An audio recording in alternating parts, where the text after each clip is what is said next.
Hello everyone, welcome to Simply Learn. My name is Syed.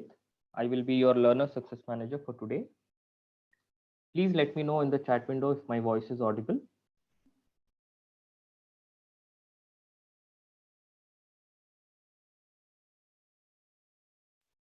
Excellent, thank you for the confirmation. Let me do a quick audio check with our trainer. Hi Mr. Sachin, are you able to hear me? Sir, your voice is feeble. Learner, confirm if you can hear Mr. Sachin.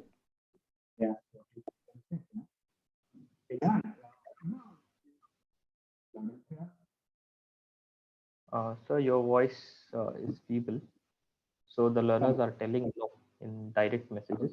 Learners, please use the everyone option to chat. Okay, I'll just try and reconnect. Yes, I sir. don't know. Now it's That's clear now. All right. yes. I have made you the co-host. You can start the session. Yeah. Okay.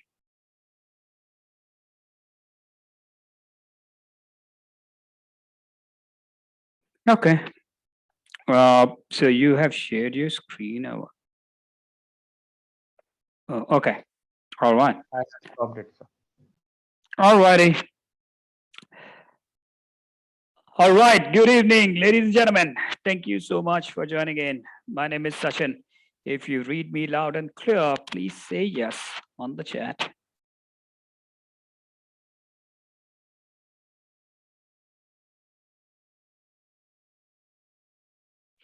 All right, Stephen, Simon, Muhammad Faiz. All righty. And 21 out of 50 plus. Yeah, a lot of people need to join. So we're going to do that. We're going to give it a couple of minutes. And I'm also in a process to arrange that extra session for you. Tomorrow you don't see it for now, but you will see that very, very soon, right? So let's wait for a couple of minutes. All right. And then we're going to begin with the class. Let the rest of the people join in only for a couple of minutes, right? Thank you.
Only two more people joined in. So, but yeah, let's get it started. So please let us know when you will upload the case study material for the IT projects. I'm going to update a few of these really soon. I actually forgot that last week. Five, Professor, can you upload CAPM questions as well? The CAPM questions. Yes, I can. Yeah, I'll do that. No problem, Vandana. So Vandana is giving the CAPM now. Is that what you have decided? There were two classes that were canceled because of the holidays. Do you plan to reschedule those two classes? We already did, actually. Dimin, I'll tell you what. So this batch got started. Let me show you that. Right. So when we started the batch in the month of October, the first class was on 15th of October, right? So 15th, 16th, you had two classes. We did not do the classes on 22nd and 23rd because of the Diwali, right? Then we did on 29th and 30th. So that makes it four classes then. Then we did that on 5th and 6th of November. That makes it six. And then 12th and 13th, that was the last week. So that was eight classes. Today is the ninth class, 19th is the ninth class. And then you're going to have the extra one on 20th, which is tomorrow. All right. So yeah.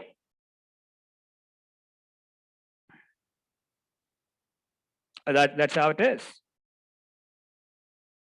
Yeah.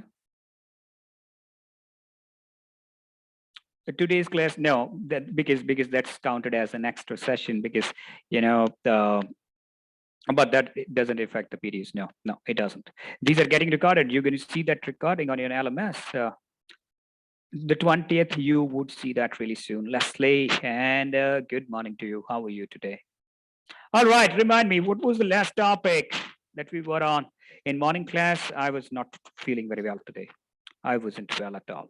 All right, so somebody asked me that question.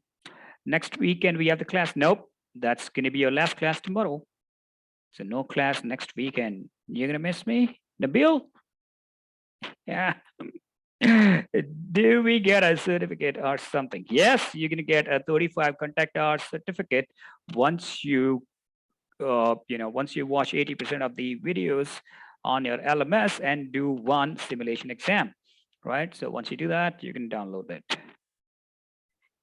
Oh, when can we reschedule? Sounds good. Yeah. Alrighty. Please be informed that the PTUs won't affect by the rescheduling of the sessions. Yes, it won't be. And Sayed just confirmed that to you. So yeah. All right. Remind me, what was the last topic? Where we were, Ramya? And Ramya, is that your boy here? I see a picture of a very young chap. Is that your son?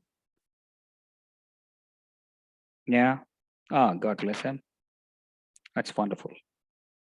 Okay, what was the last topic that we were on last week? Come on.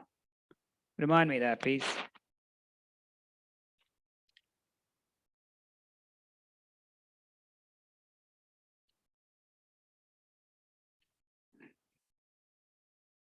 Come on, guys. What was the last topic?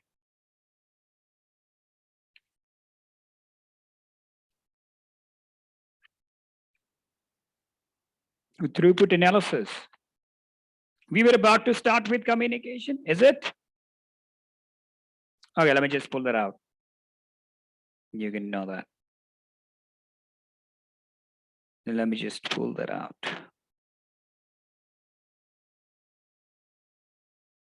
So we were in module number 3 doing the work. I know that. We talked about the risk, right? All the qualitative risk analysis, quantification, blah, blah, blah, everything, right? We talked about executing the business value. How do we get the business value? I explained what is that to you. I remember that. Product roadmaps, incremental deliveries, MBIs, MVPs, right?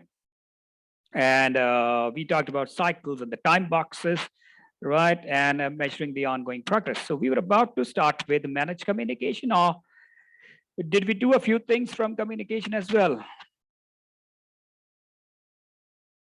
We were about to start with that, right?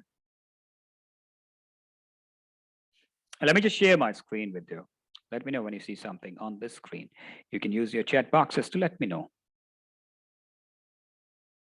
Yeah, so I'll just pull out the chat box. Yeah, you can see the screen now. You can. Okay. So managing communication. So that's where we were. We're going to start off with that. I'm going to run that full screen now. So communication management, ladies and gentlemen, topic Charlie, tell me how many total processes do we have in communication management? How many total processes? A total of 3. Yes, a total of 3 processes right here. So we're going to have, we were about to start. Yeah, so we were about to start manage communication, right? That's where we were, right? Or did we talk about a few things from that? Just like communication management plan. Do you remember anything about it, guys?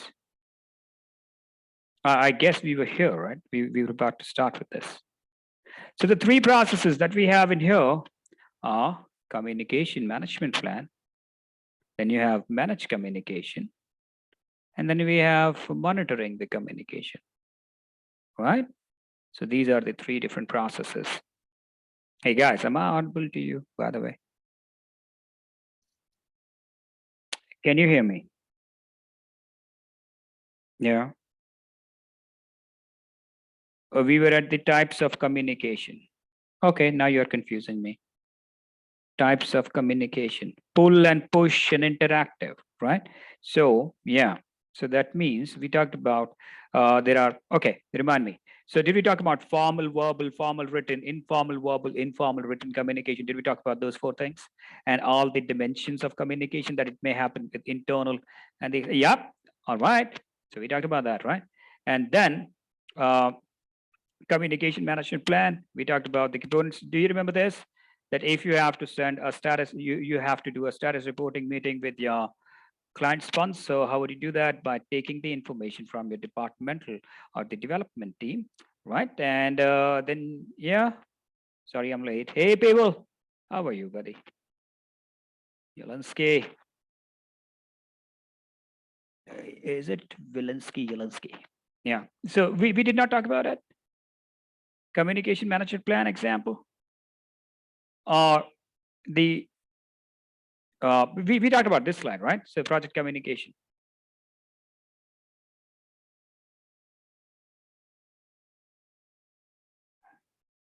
All righty. So now we know that we have formal verbal, formal written, informal verbal, and informal written communication. Now that communication, okay, so what's the story, overall story? The overall story is we have a planned project with us, right? So we know the methodologies we know the scope and schedule and cost and quality and procurement and closing and integration. We planned all of that. Right. Then we went ahead, we onboarded the team, right? So skill sets and ground rules and empowering the team members, stakeholders, right? We are done with that as well. Right. So we onboarded the team. Then we came down here to the execution. Now in execution, we started managing the risks in the project. So we identified all the risks, we identified those triggers, we did the qualitative risk analysis, quantification, we did all of that stuff. All right.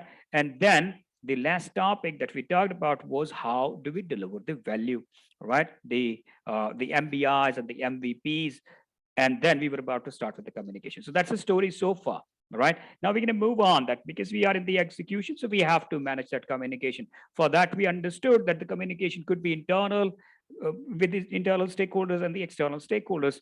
Now communication could be formal and informal in terms of content and the format of it, right? It could be hierarchical, right? So upward communication, downward communication, horizontal communication, just like, so when you communicate with the top management, all right, that is called the upward communication. When you communicate with the subordinates, that's the downward communication. And then you have, when you communicate with the peers, right, that is the horizontal communication. Now the communication could be official or unofficial. For an example, the annual reports or the government related reports, these are all officially shared documents, whereas the team project communication could be an example of informal, unofficial communication. And then finally, the verbal and the written. Remember, the tone, inflection, and the non-verbal gestures are influential. Just like we said the other day, a shrug or a smile, it actually means something, right? And you have to interpret those cues as a project manager to see that what exactly the stakeholder or the team member is trying to explain with those facial expressions, with those gestures, with non-verbal gestures, right? So we can see that when you do the video conferencing, right? That's why video conferencing is, hey, video conferencing reminds me, if this thing is working, do you guys see me? Yeah. And you see me from the beginning now? Since pretty long now? Oh, goodness me. We see your safe. Come on, that's not a safety vest. Come on. That's not a safety vest. It's like, it's pretty cold nowadays in India, in New Delhi, especially, right? And that's why I had a bad throat running nose. So I just thought of wearing this. Go on. Safety jacket. Seriously? It's an Adidas. Goodness me. All right. So, yeah, come on. I have to switch this off, right? I have to switch off this now. So that is what it comes under communication, the project communications. Moving on to the communication management plan, the first output from the communication. Ladies and gentlemen, what is that? That's a component of the project management plan that describes how, when, and by whom the information about the project will be administered and how it will be disseminated. All right. So three different things in here: how, when, and by whom.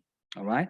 How it will be done, when it will be done, the frequency, and by whom it will be done. What is that? How the information about the project will be administered and how it will be disseminated. All right. So distribution and the administration comes under communication management plan. That's kind of a grid. Oh, goodness me. That's bad. You see, that's why I'm wearing this jacket. No, it's pretty cold. Hi, due to my medical condition, I could not join the classes. No problem, Tripti. I hope you are good now. Um, yeah, please take proper rest. So it is a changing environment, so pretty bad nowadays. Could you please tell me how much I have missed today? Nothing much, nothing much. Today you didn't miss much. If you missed the last two sessions, that was quite some information that you must have missed then. All right. Let's talk about that grid, ladies and gentlemen. So here is the grid that I was talking about, right? So the communication management plan, it's an example here on the screen right here. So what do we have in communication management plan? So you have the type of communication here, then you have the frequency, then you have the responsibility, the stakeholders, and the notes related to communication. Just like for an example, look at this one. So you have a status meeting. Look at this part here. So you have a status meeting with your client sponsor. All right. What's the frequency of it? It is weekly, going to happen every single week on Friday at 2 p.m. That's like post lunch. You know, who's going to be responsible for that? You, right? So the project manager gonna talk to the client sponsor. He's the stakeholder. And what we're going to talk about, we're going to review the project status, we're going to review the schedule, we're going to review the change request and the issues that we have with the project. But the question is that how would you prepare yourself for this meeting? How are you going to do that, right? For that, you see another meeting right here. Look at this one, right? So the status meeting, again, this is happening on the same day, the Friday, but at 11. So the pre-lunch in the early morning, I mean, say, so the morning session at 11, the project manager will sit with the development team, right? And these development teams would provide the inputs for the subsequent meeting with the client sponsor. So you take the data from here, you make a slide deck, you know, then you take a lunch break and post the lunch at around 2, you go and sit with the client sponsor and explain. So you see, there is a connection between the status meeting that we're going to do with the client sponsor and the one that we're going to do with the development team. This is called communication management plan. So you define these things that, you know, okay, that's going to be frequency of this meeting. These people would be involved. This is what we're going to do in that, right? So you come up with this. Nowadays, we have tools, Microsoft Project, Primavera, right? Trello, right? Jiras. Now, those softwares can really help us in planning communication, right? So you can plan this entire hierarchy or this entire matrix by using those tools. All right, so this is one example. If you understood what communication management plan is, please say I on the chat for me.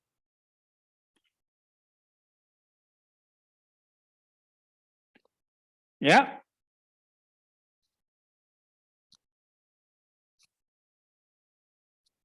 Hey, Judith, how are you today? Okay, now I had to leave my morning session today in 3 hours. I couldn't continue the fourth hour, right? So I was in such a bad health condition today.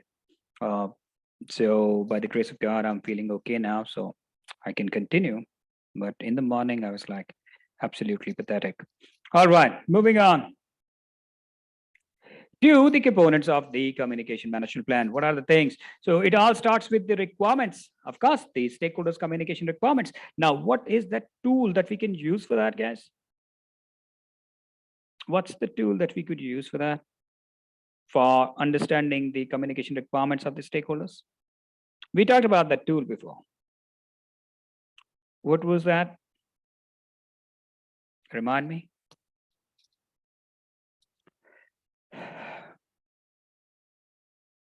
Use or something. Yeah. Hmm. Use or something. All right. So the tool is called the seam. That reminds you something?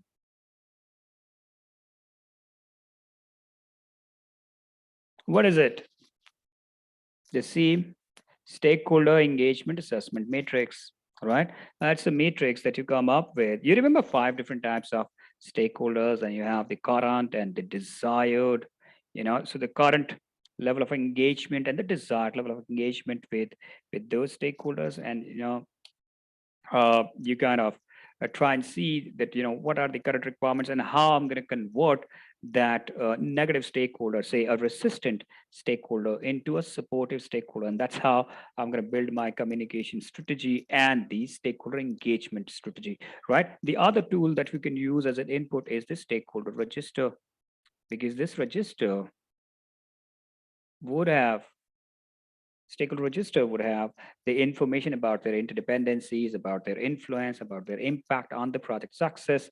Please repeat the abbreviation: stakeholder engagement assessment matrix, the SEAM, right?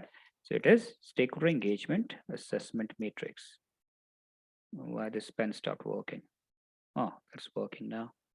Yeah, is it working now? Yeah, it's working. Okay, so that's the first thing. Then information to be communicated, including the language to be used. Right. So what is the information that you need to communicate? What is the level of information, the details that you will communicate with the stakeholders, and what's going to be the language, right? So in a few projects, you're going to see that you might need to use multiple of these languages. For an example, I was doing a project in which I had a Chinese team as well working with me from China, right? Now, this is something that I love about Chinese and Japanese people, that they really respect their language. All right, they really respect that. It's a very good thing to do, actually, right? And they prefer everything in Mandarin, right? They simplified Chinese. Or similarly, the Japanese would prefer to receive the information in their language, which is the Japanese, right? So for that project, what I had to do, I had to actually ask my counterpart in China, and I said, "Hey, Jing," his name was Jing, right? Can you help me with something, buddy? He said, "Tell me."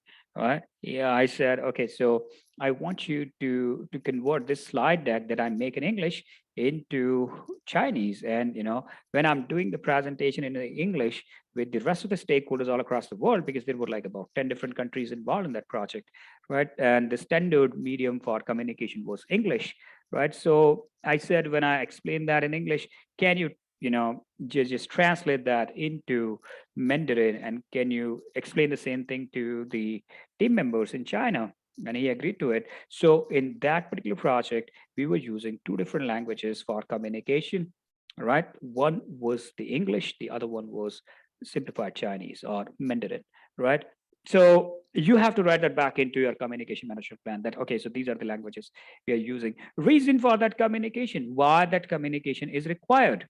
All right. The time frame and frequency, we saw that in the previous slide. So you're going to have the time frame, you're going to have the frequency of it. Responsible person, that is release of confidential information. Make a note. You're going to have one question in the exam, 100% from this area, 100%. Right. That is that when it comes to communication management plan, that would always have.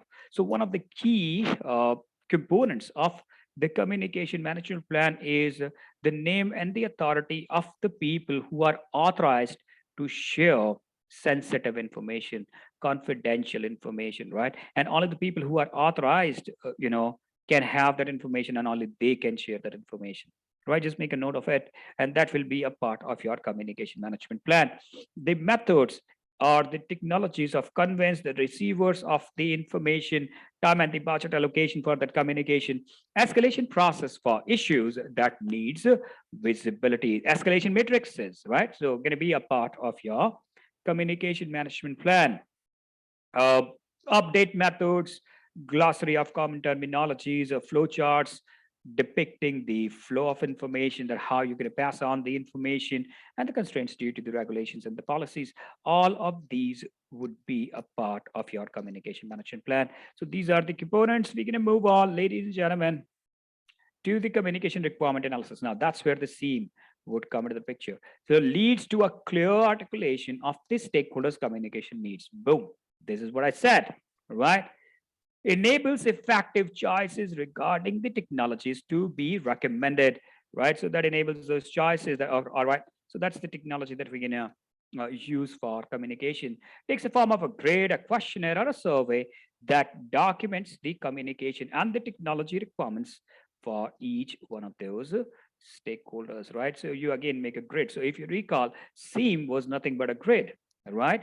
Communication management plan itself, we saw that a couple of slides ago, right? That is again a matrix that we use, or a grid that we use, right? So that's what comes under communication requirement analysis. Here, you would start the analysis of how these stakeholders are dependent on each other and blah, blah, blah, right? So the rest of the things. And then comes the communication types that, when it comes to communicating the information with the stakeholders in the project, right? How would you do that? Now, the first method could be the face-to-face communication. Of course, what is wrong with this pen? Why is it not working? Guys, just give me one sec, please.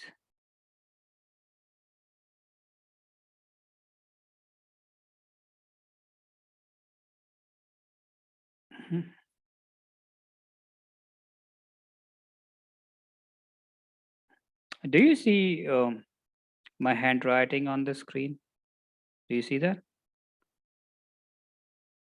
No? Now do you see that?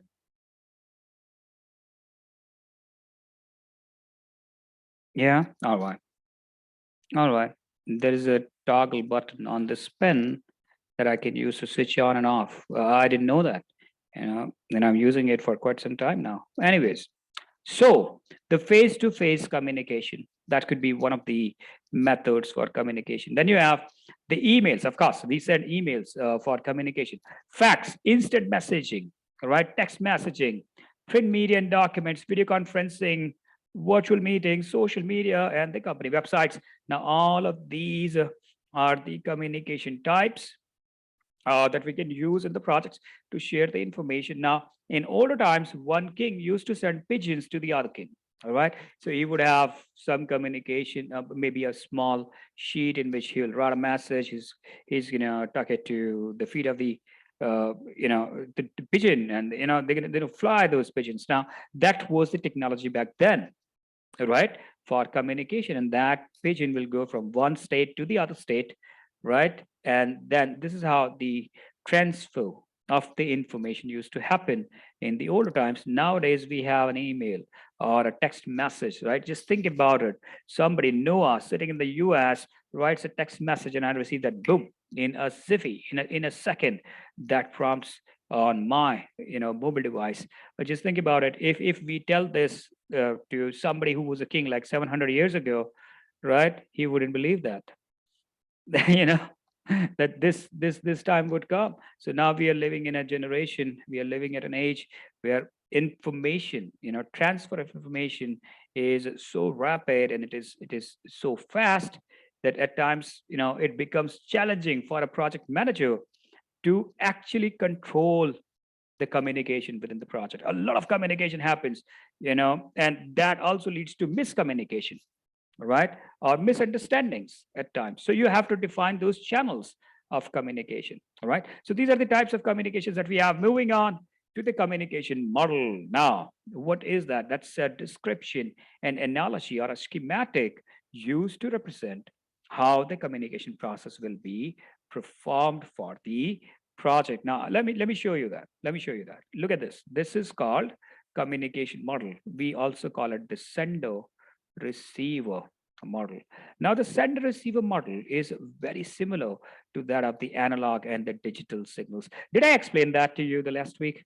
How the internet works? You remember that? The analog signals, the digital signals. Did we talk about those factors? The the Java, no? Okay. So do you recall back in childhood when we were in high schools, our teachers used to teach us that how the internet works, right? So how this works. So this is your computer system, right? And this is the internet server, right? Now your computer system is connected to a modem, and the internet server is also connected to a modem, and these two modems are connected to each other, right? Now when you generate a signal, say yahoo.com, now that's a digital signal, right? And that digital signal goes into the modem, and modem converts that signal into an analog signal so that it could pass through the telephone wire, right? Now here, when the analog is received by the other modem, the modem converts that into digital signal so that the computer could read that message. The internet server, we call it the DNS, domain name resolution, right? Now here it gives you a response. So you asked for Yahoo and it gives you the yahoo.com. Now that's again a digital signal, comes back to the modem converts that to the analog, comes back as an analog signal. It gets digitalized by the modem, and that's how you read the yahoo.com website, right? That reminds you something now? Am I again taking you back to the memory lanes? You talked about that when you were small kids? Now, this is exactly the same thing that happens between the sender and the receiver model. What is sender receiver? You have two different entities, right? So you have a sender who sends the information, and then you have the receiver who receives the information. Now, the sender encodes, just like that's a digital signal now, right? So he's encoding a message, right? Now, the encoding happens based on his or her current emotional state, maybe generational, national, professional, discipline, gender, personality, biases, and assumptions. Based on all of these emotional states, the sender will encode a message. Now, that message goes through a medium, a telephone or a fax or whatever, email, a text message, right? So that is the medium. Now, this encoded message is received by the receiver, and the receiver starts decoding that message as per his or her current emotional state, right? So it is not always necessary that the perception of the sender and the perception of the receiver has to be same. Now at times they are same, or at times they are different, all right? So how you perceive the information and the way I sent the information, there could be a difference between that, and you would perceive it as per your current emotional state, all right? So you decode the message, and then based on whatever your understanding of that message is, you're gonna encode a feedback message, that goes through or comes back through the same channel, same medium, right? Right here. And then this time, the sender, this is something wrong with this pen today. It stops working in between. Okay, Let me just use my finger then. So here, if you see, this time around, the feedback message is decoded by the sender, right? Now, in this entire encoding and decoding, ladies and gentlemen, there's a phenomena that takes place. What we call that phenomena? That phenomena is called the noise factor. So you're going to have noises, just like you have noises here, you have noises here, you have noises here, all right? Now, can you tell me that what do you think could be a noise factor? What could that be? Noise. Come on. I'm just trying to work out on this pen now. See if that works.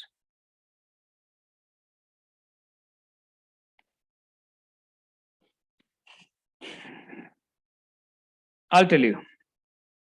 Noise factors, ladies and gentlemen. Noises are the loss of information. The loss of information is called the noise factor.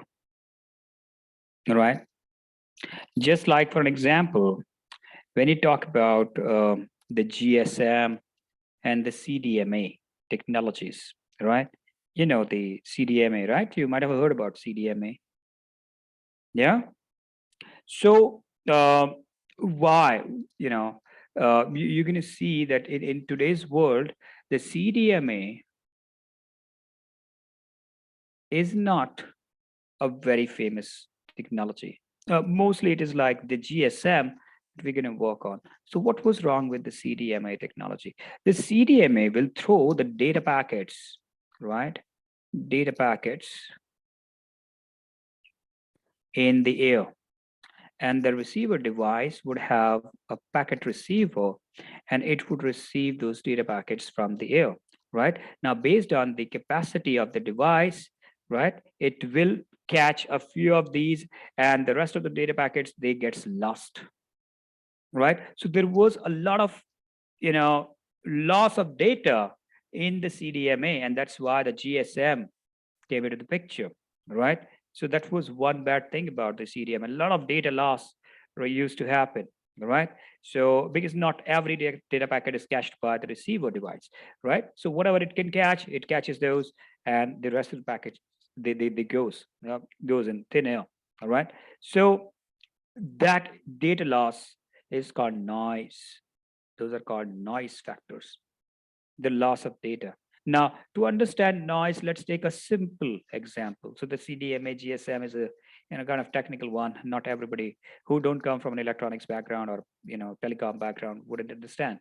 But let's take a simpler example to understand the noise. Have you played the Chinese Whisper?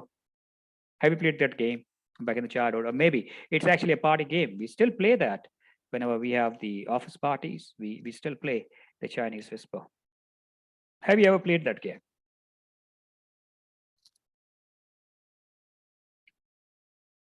Yeah, Vandana played that. Yeah. Do you know what Chinese Whisper is? I'll tell you what Chinese Whisper game is. That is a game in which you're going to have people standing behind each other. Just like, say, these are the people, they're going to stand behind each other, right? Now, then what's going to happen is that we're going to pass a message to this guy, right? Now, it could be a movie dialogue, it could be a dance move, it could be a gesture, it could be an expression, it could be a combination of all of these things, right? And this guy needs to pass the same information to this guy immediately without, so you cannot wait, right? So you have to immediately pass on that information, right, to the next guy. And the next guy will pass this information to this guy to this guy, this to this to this. And by the time it reaches to this first person here, what this guy is saying and what this guy said, these are exactly two different things. These are two different things, right? We said something else to this person, and this person is saying something else, right? And then you would laugh that, no, that's not what we said. We said this, and you're saying this, and we used to laugh at that, right? Now that game is a clear example of the noises. Why? Because of this encoding and the decoding, right? So, what was the perception of this 10th guy when he passed the information to the ninth guy? And what was the perception of the ninth guy when he received the information from the eighth guy, from the 10th guy? If both of these things are common, he's going to understand the message. Otherwise, he would misinterpret that, and he would pass that misinterpreted information to the next person. So what you have to do, so what this game tells us, what this sender receiver model tells us, it tells us that we have to streamline our communication. Now, for streamlining the communication, you have to first know that how many channels of communication exists in our project, right? Now, how would you know about it? How would you do that? There is a very simple formula for that, all right? Please make a note. I'm giving you 2 marks in the exam right now. The formula is n into n minus 1 divided by 2. This is the formula to calculate the number of communication channels. N into n minus 1 divided by 2, the number of communication channels. Just like for an example, if there are 4 people in the team, there would be 4 into 3 divided by 2, all right? So that's going to be 6 different channels of communication.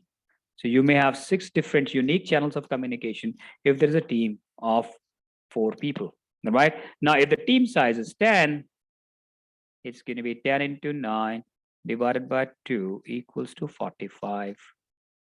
These are the number of communication channels between 10 people, right? If you have 15, so 15 into 14 divided by 2, right? And so on and so forth. You understood the formula here?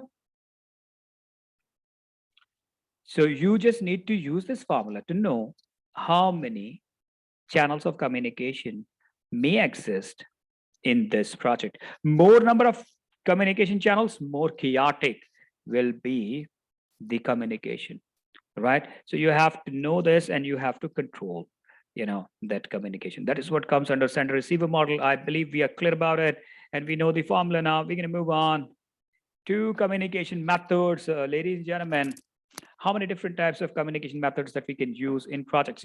There are 3 different methods of communication. You just give me 1 second. I'll just take some water, and I need some breather as well. I started feeling breathless.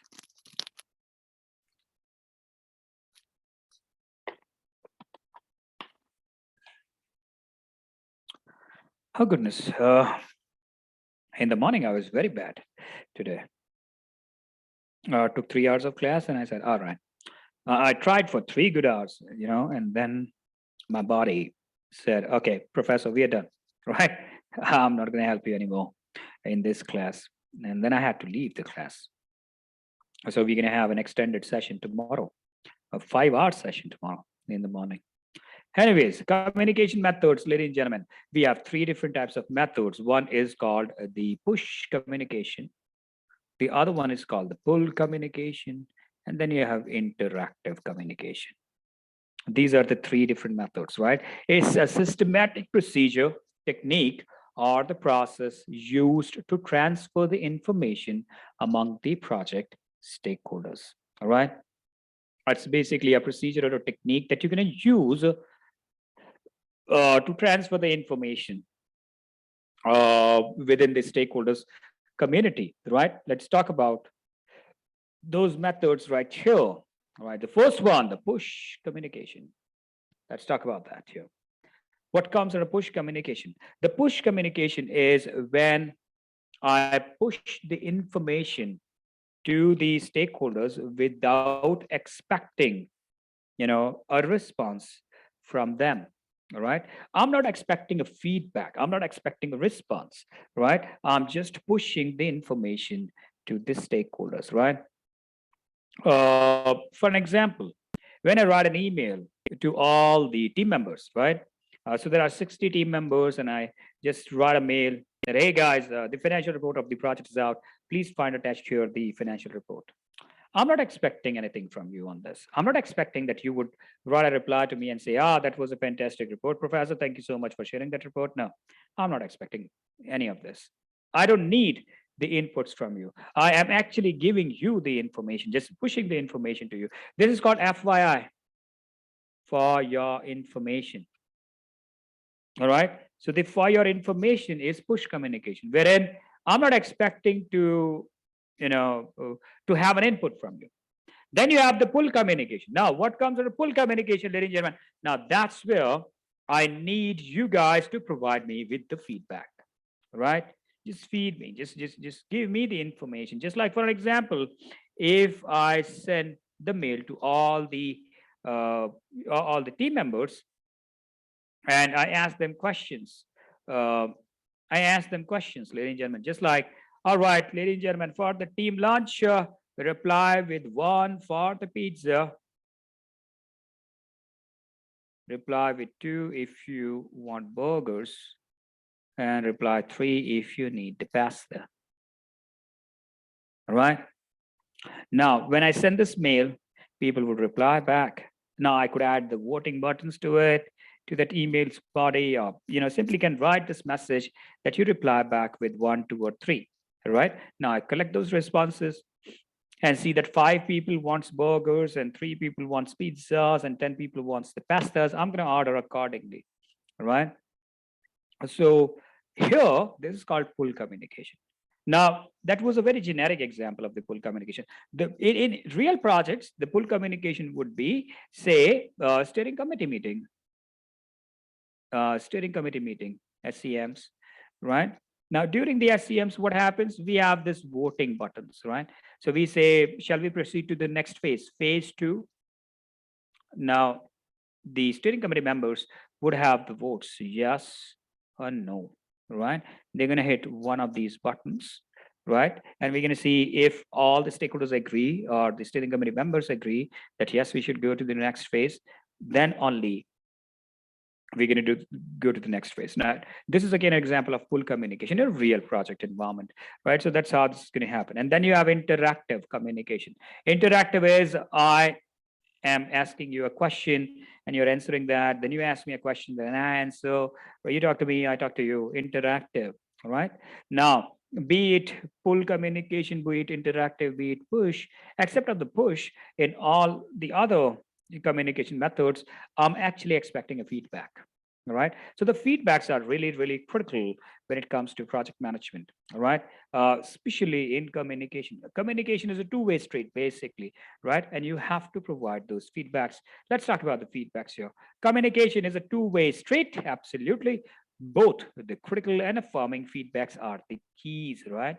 Feedbacks can be positive if received and understood as intended. All right. And the feedbacks can be negative because of the misunderstandings. All right. So if you understood that correctly, hey guys, remind me. That's our class number 9, right? So yeah, that's the 9th class. Okay. Something just nice Adidas vest. Come on. Where it says it here. No. Okay. So the feedback. Communication, ladies and gentlemen, that's a two-way street. All right. And it is both. It is critical and affirming feedbacks. Both are the keys, right?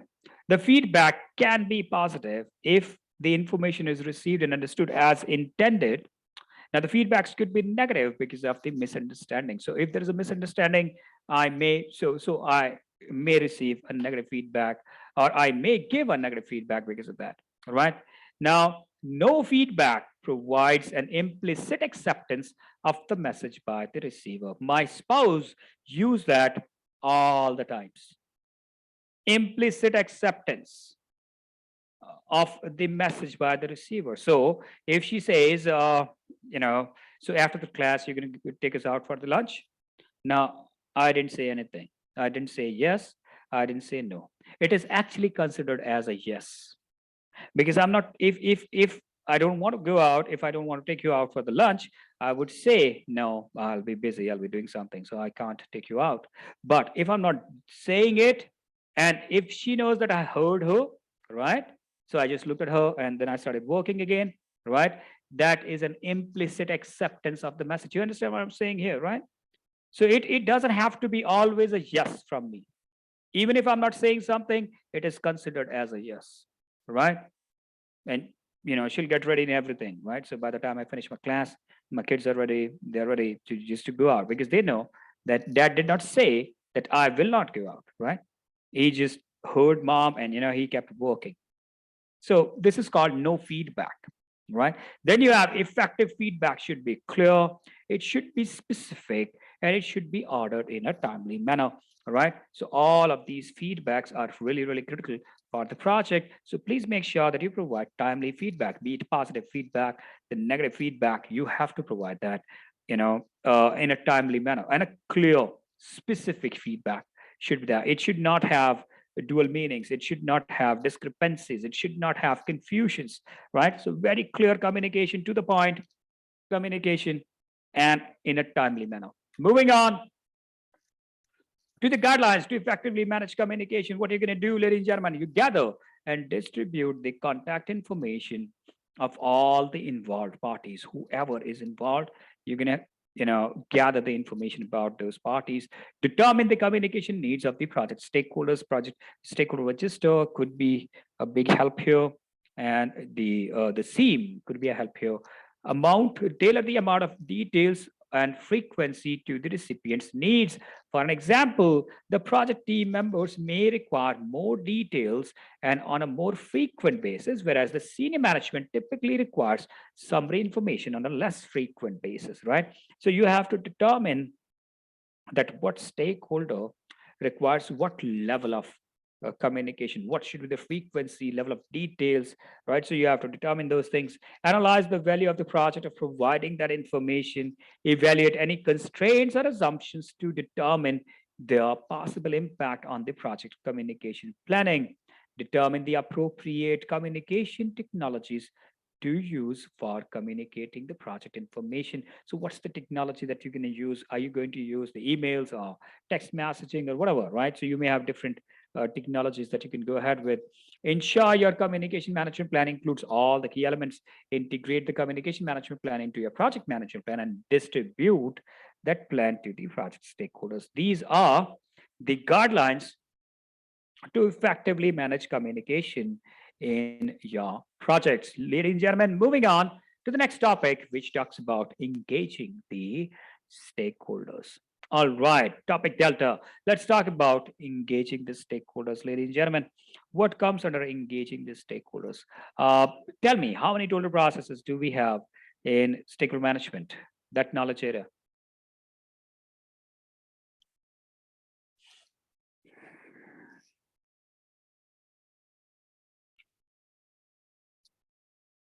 We have 4 different processes in stakeholders, right? Identification of the stakeholder engagement plan, manage the stakeholder engagement, and monitor the stakeholder engagement. Now, all of these processes goes absolutely hand in glove, tightly integrated with the communication management, right? So that's going to be rather easy for you because here, what you're going to do is you're going to try and come up with the stakeholder engagement plan. We already talked about stakeholder engagement plan in the resource chapter. The module number 1, we already talked about it. It's going to be all a repetition here. Let us start with the stakeholders. How do we engage the stakeholders in the project? The first one, stakeholder register, 100%. That's one of the most critical inputs for stakeholders engagement, right? Stakeholder engagement plan, work information, work performance information. So the data information reports that you share with the stakeholders to engage them in the project. Remind me, what are those 2 areas where you wish to engage the stakeholders in a project?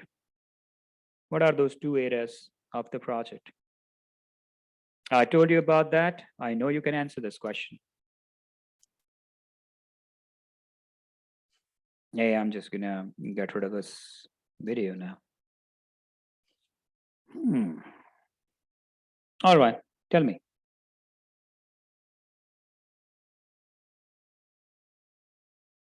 Two different areas where you would wish to engage the stakeholders.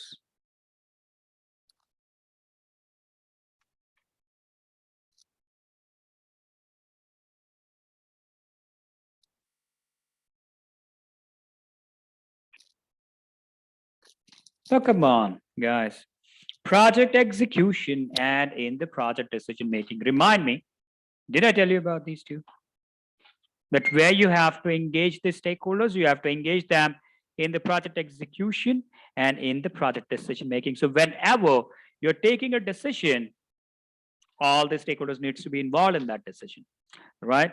And during the project execution. So the execution activities, right? That's where again, you're gonna involve the project stakeholders, right? So these are the two different areas. We actually talked about that before, but anyways, right? So what you use as the tools for that, you use the organizational process assets, which is the historical data. You can learn from that and plan the stakeholder engagement for the current project.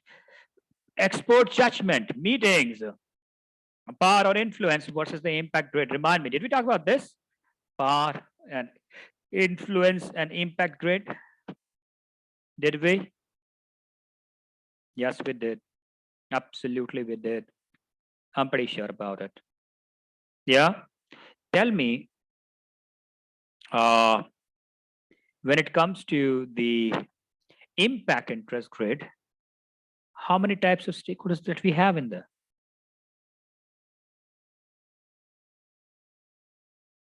Impact interest grid. 4. Yes. So we're going to have low interest, low impact, high interest, low impact, low interest, high impact, and high interest, high impact people, right? And accordingly, we define the strategies. Interpersonal team skills, management skills, and the stakeholder register. Now, these are the tools that we're going to use. Let's start with the stakeholder categories, ranging from the sponsors to the customers and the end users to sellers to the functional managers, organizational groups, business partners to the other stakeholders. All of these are different categories of the stakeholders in the project, right? We know about all of these. We identified those in our very first lesson, the creating a high performing team lesson. We talked about the identification of the stakeholders. Let's start with that. Stakeholder register, what is that? That's a main output from identification of the stakeholder process, right? It includes, but is not limited to the identification information. Now, what is that information? The name, the position, the contact details, etc., comes under the identification information. Then you have the assessment information. So the major requirements, expectations, influence on the project outcomes and the primary involvement. All right. Now, the interest of the stakeholder, influence of the stakeholder, interdependencies, all of this will go into the stakeholder register. And then you have the stakeholder classification, just like internal stakeholders, external stakeholders, all right? Then you have the impact, influence, power, and interest. Then you have upward stakeholders, downwards, outwards, and sideways stakeholders, right? So your peers, external vendors, and other parties, your subordinates, your top management, right? So you have these categories as a part of the stakeholder register. Once you have the stakeholder register, you take the stakeholder register and you proceed for the stakeholder engagement strategy. Now, how you come up with the stakeholder engagement strategy is by involving each stakeholder based on their needs, based on their expectations, based on their interests and the potential impact on the project. All right. So from where this information is coming? Come on, tell me that. From where you're going to get this information? Oh, come on. Needs and expectations, interests, and the potential impact, not from the scene. It's coming from the stakeholder register. We just talked about it just a while back, right? So the stakeholder register has the expectations, that has the interest, that has the potential impact, right? Now, that involvement would enable the development of the appropriate management strategies to engage the stakeholders. Absolutely. And then you create and maintain the relationships between the project team and the stakeholders by using that stakeholder engagement strategy. Moving on. to the matrix, the same stakeholder engagement assessment matrix, ladies and gentlemen, a matrix that compares the current and the desired stakeholder engagement levels. We already know about it. Let me show you that matrix real quick. Look at this one. That's an example of the stakeholder engagement assessment matrix, ladies and gentlemen. You have all the 5 types of stakeholders: unaware to resistant to neutrals to supportives to the leaders. All right. And then you have the stakeholders, stakeholder 1, 2, and 3. And then you have the Charlie, which is for the current engagement level. And then you have the delta for the desired engagement level. Right now, the stakeholder 1 is currently unaware. So he's the innocent guy, right? So you don't know why are we doing this project, right? But in the future, you want him to be a supporter. So how are you going to convert your unaware stakeholder into a supportive stakeholder will be your stakeholder engagement strategy. Now, the stakeholder 2 is currently neutral. He is not supportive. He doesn't have a resistance, but you want him to be supportive, right? And then the stakeholder 3 is currently supportive, but you want him to lead the project. Now, who could be this guy? He could be the sponsor, all right? The sponsor of the project, because he is sponsoring a lot of other projects as well. All right, yours is a low value project, so he said, come on, right? I will give you the money, I'll support you in the project, right? You bring me the results. But he's not involved in the leadership activities. He's not fighting for the team members. He's not making sure that there are no distractions for the project team. You know, he's not that much involved in those project team meetings and everything, right? He's mostly a passive sponsor. Now you want him to be an active person, right? So you would definitely want that. And that's where you're gonna use a strategy to convert a supporter to a leader, right? So you're gonna plan maybe showing the impact if he becomes a leader, how that would change the things in your project. You know, what all are the areas where he can help? So you start explaining those things to him, and that's how, you know, that's how he'll become a leader now, right? So this matrix can really help you in planning those engagements. Moving on to the guidelines to develop, execute, and validate a strategy for the stakeholder engagement. What goes in? What are the inputs, ladies and gentlemen? The project management plan goes in, right? The stakeholder register goes in. Boom. That is one of the most critical inputs, right? The stakeholder register that goes in. Enterprise environmental factors goes in, and the organizational process assets, right? So the OPAs, the EEFs, the stakeholder register, and the project management plan, right? So these are the inputs. What do? You use expert judgment. You hold the meetings with the experts and the project team members. You use analytical techniques to classify the stakeholder engagement levels. Now, what was that analytical technique to classify the engagement levels? What was that? Come on, we just talked about it. The SEAM, right? So that was the analytical technique. And then you document the stakeholder engagement plan. So that is going to be your output. And you would use that output to engage the stakeholders throughout the project. Moving on, ladies and gentlemen, to the next topic, which is about the project artifacts. Now, artifact, what is it?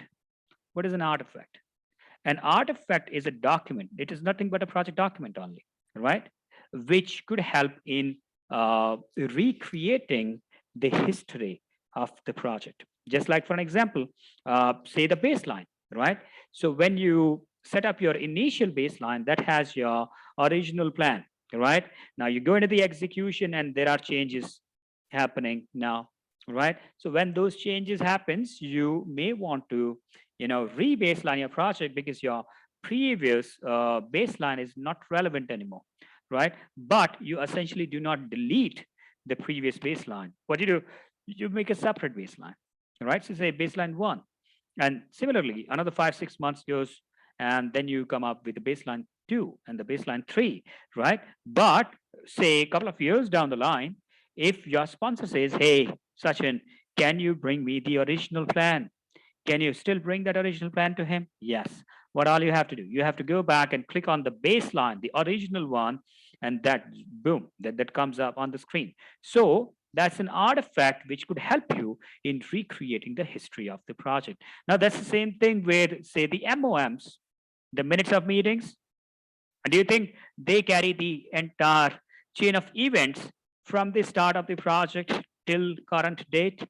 Yes, because every time when you go into the meetings, you mark those MOMs that, what were the decisions taken, what all were the discussion points, what was the agenda of the meetings, and so on and so forth, right? So when you look at those MOMs, you can understand that that was the original plan. Then we did those changes on these particular date. Then those decisions were made on these particular dates, right? And so on and so forth.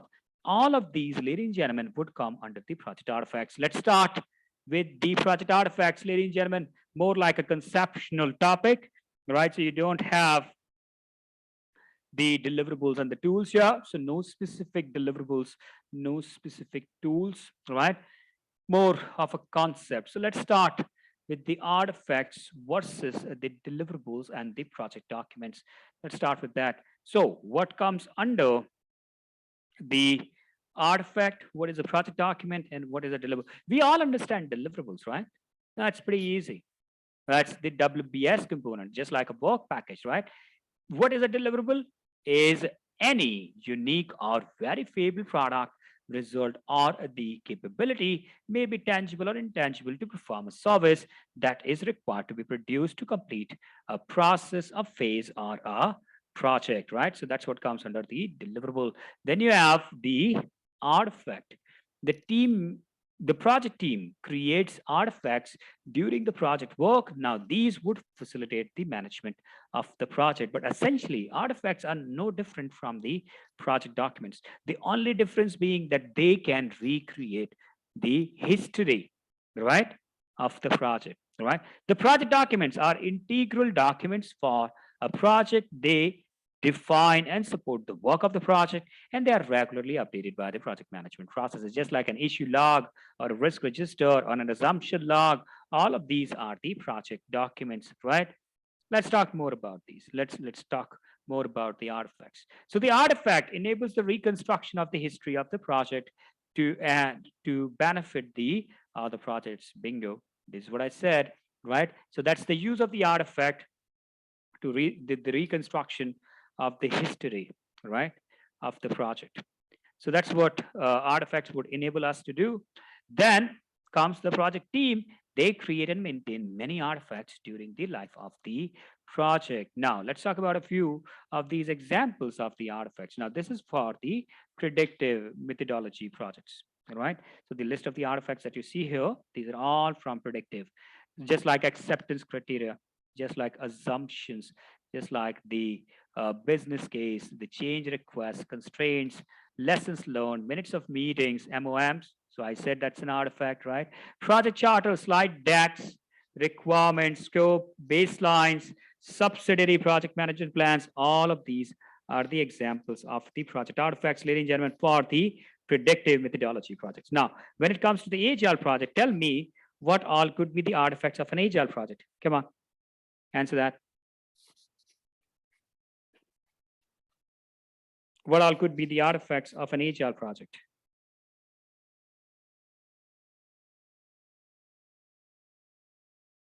Product backlog could be one good example. Yes, it is. So the product backlog, right, could be. The iteration backlog could be another good example of it, right? Then you have product increments. The product increments could be an example, right? So all of these could be the artifacts. Let's see those. There we go. The project artifacts for the agile, the product backlog, product increments, product roadmap, the vision, release plans, sprint backlogs. All of these are various different examples of the artifacts of an agile project. Do you identify this? Do you know what this is?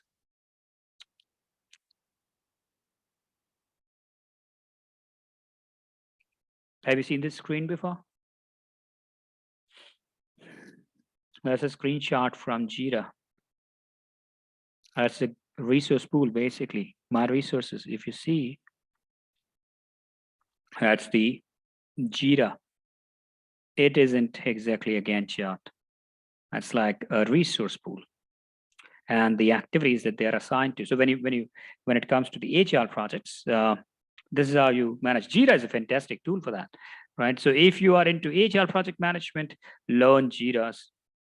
What type? That's a project management software for specifically for HR project management. Just like Microsoft Project is mostly predictive, people, although you can manage the HR projects in Microsoft Project as well. But this one, Jira and Trello's, those are specifically for the HR. All right.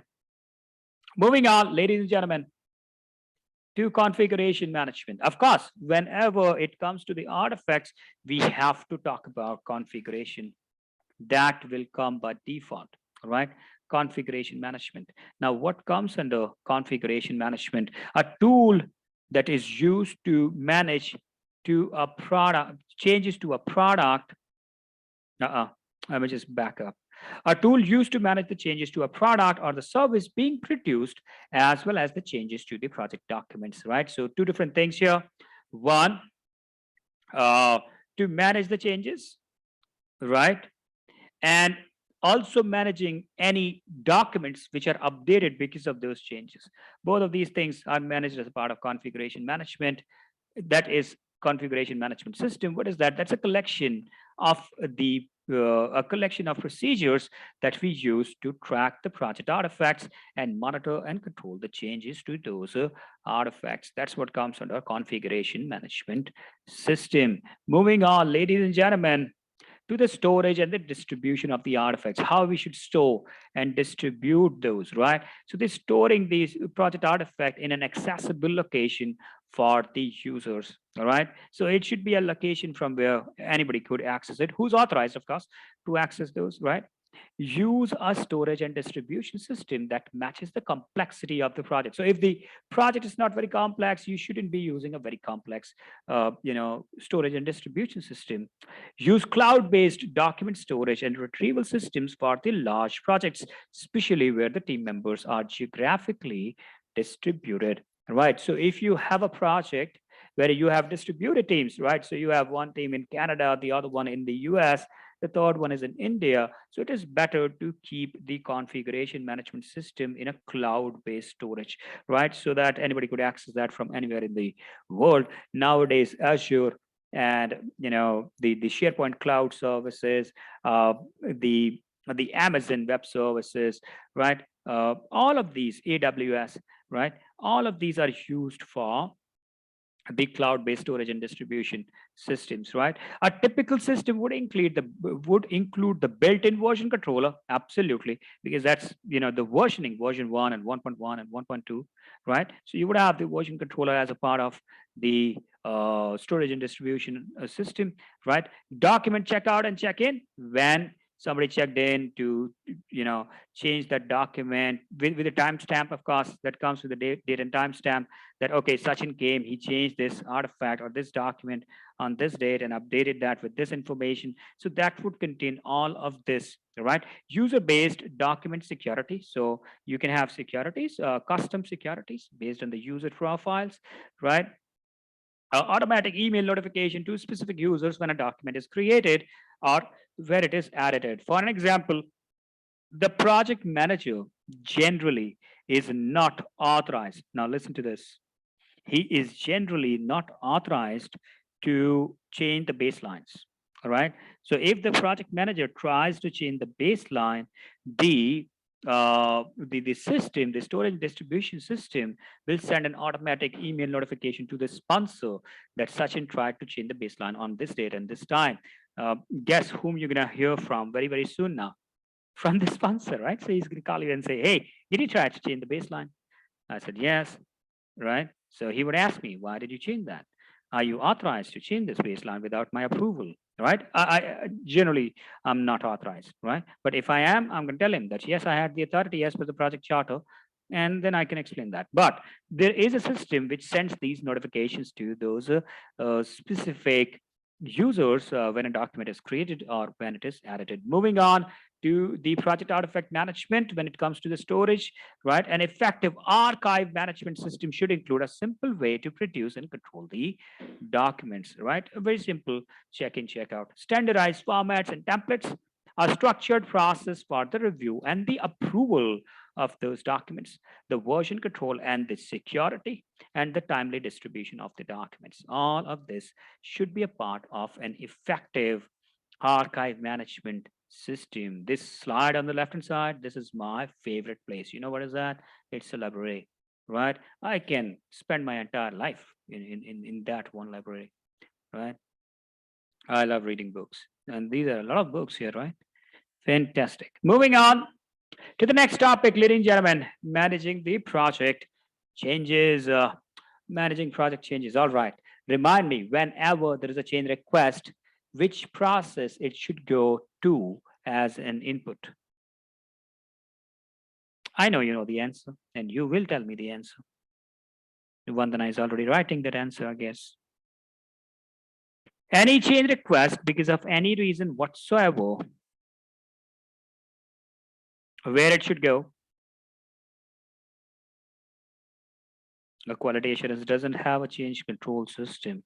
Hey, Will, buddy, come on. Good morning to you. All right. Have you heard about a process which is called perform integrated change control? They perform integrated change control process. Come on, Pavel. Okay, that's the second process in monitoring, control, and integration management, right? That is one process that you will use for that, right? So we're going to talk about this process here now. Let us start with the deliverables and the tools. So the deliverables here, issue logs, risk registers, stakeholder registers, and updated issue log. Tell me one simple thing. Why do we have issue log and risk register and the stakeholder register as the deliverables from managing the project changes? Why do we have these here?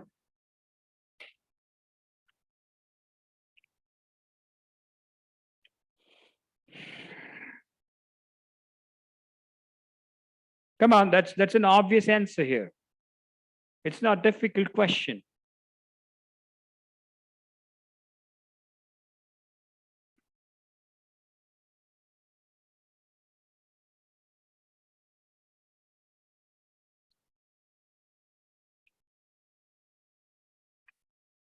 They need to be updated when there are project changes. Okay.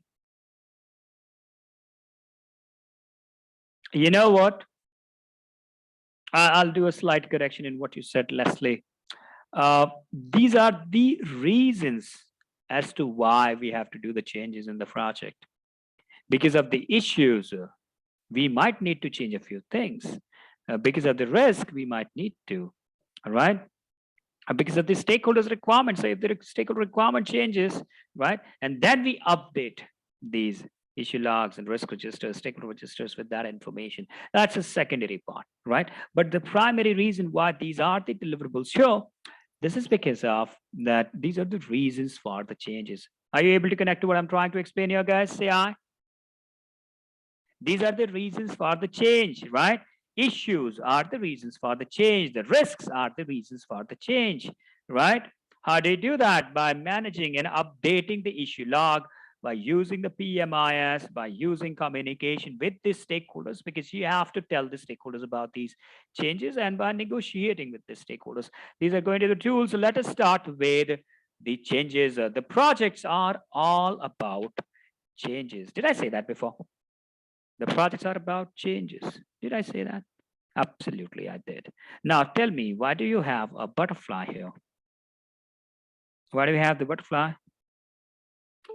What that symbolizes?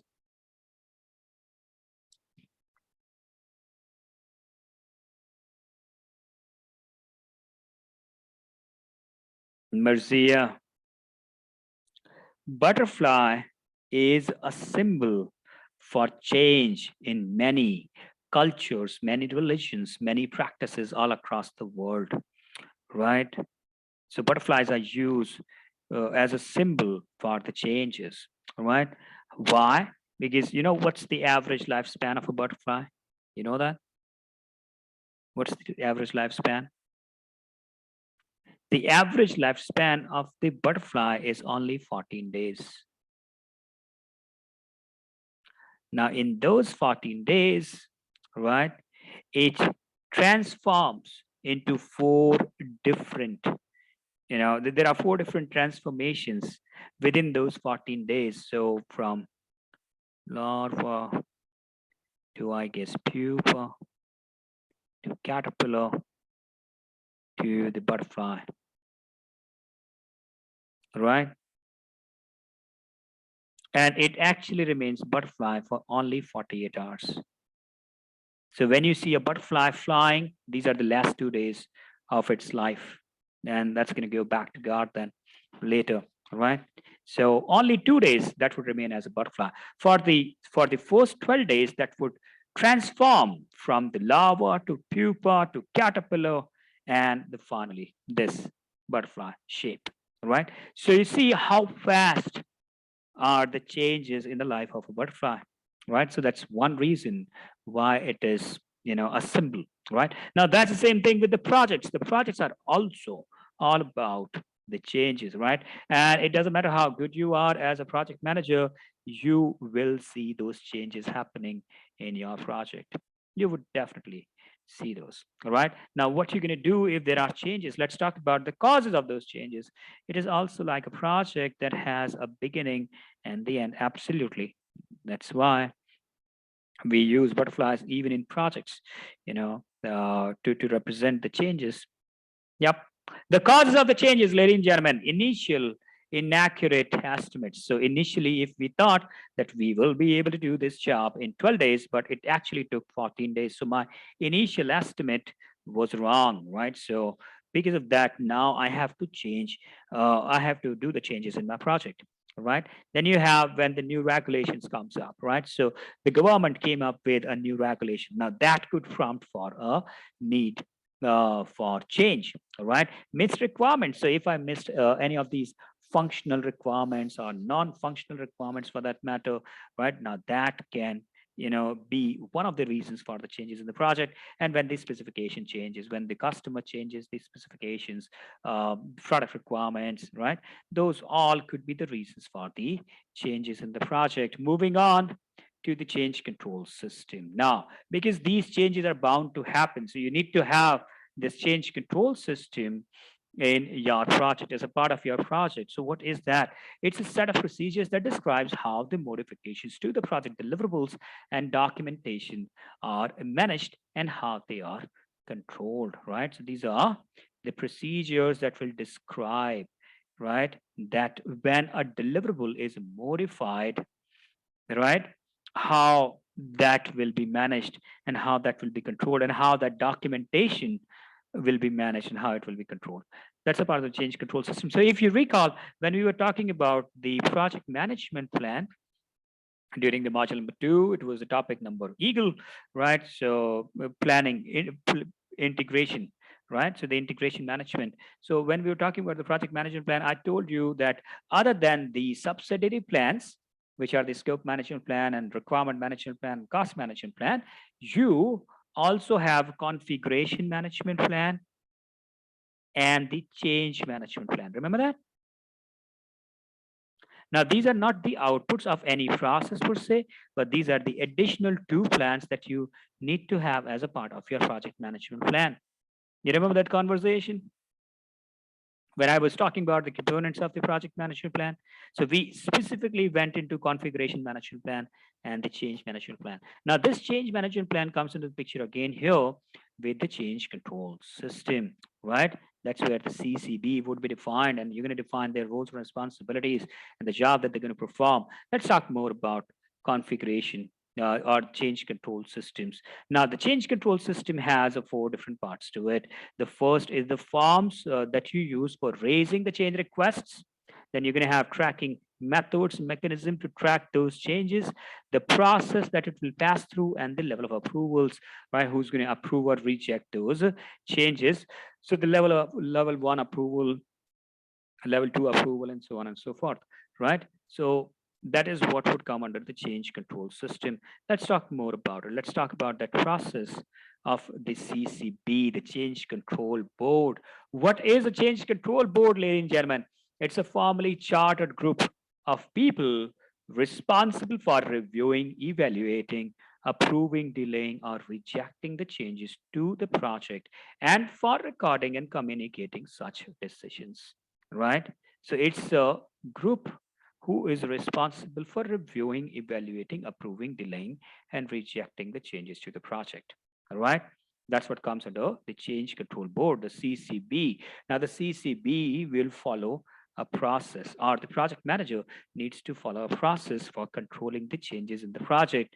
What is that process? Look at this slide here, ladies and gentlemen, that can help you in answering two different questions in the exam, right? So please focus on that. So that's the process of the ICC, right? So perform integrated change control process. That's the workflow of that. So it all starts with raising a change request. Right here. Change request form. Now, the change request form is used. Now, that could be a SharePoint form, or that could be, the form which is designed as the workflow, right? So whatever, all right?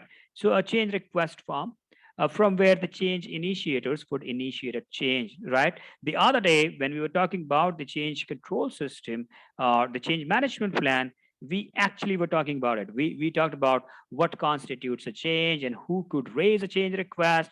So not everybody has the authority to go and, not everybody should be coming back to me and saying, hey, Sachin, change this and change that. You need to have designated people, right, who will raise the change request. So whoever those designated people are, they will use the change initiate. They will be called as the change initiators, who would initiate the change request using the change request form. And then you come into the picture. This is your job. This is your job. Log the change request, right? So that's what you're going to be doing. Now, when you log the changes, that goes through a filter. Now, what is that filter?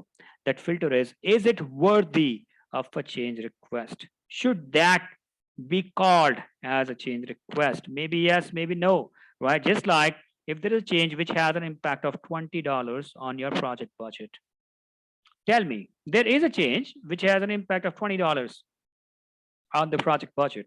Would you actually raise a change request for that? Would you actually do that? Would you bug the CCB and take an approval for a $20 change? I wouldn't do that. No, I wouldn't do it. Right? I'm going to say, all right, guys, leave this one. Right? So it's just a $20 stuff. We can manage that within the contingency. Right?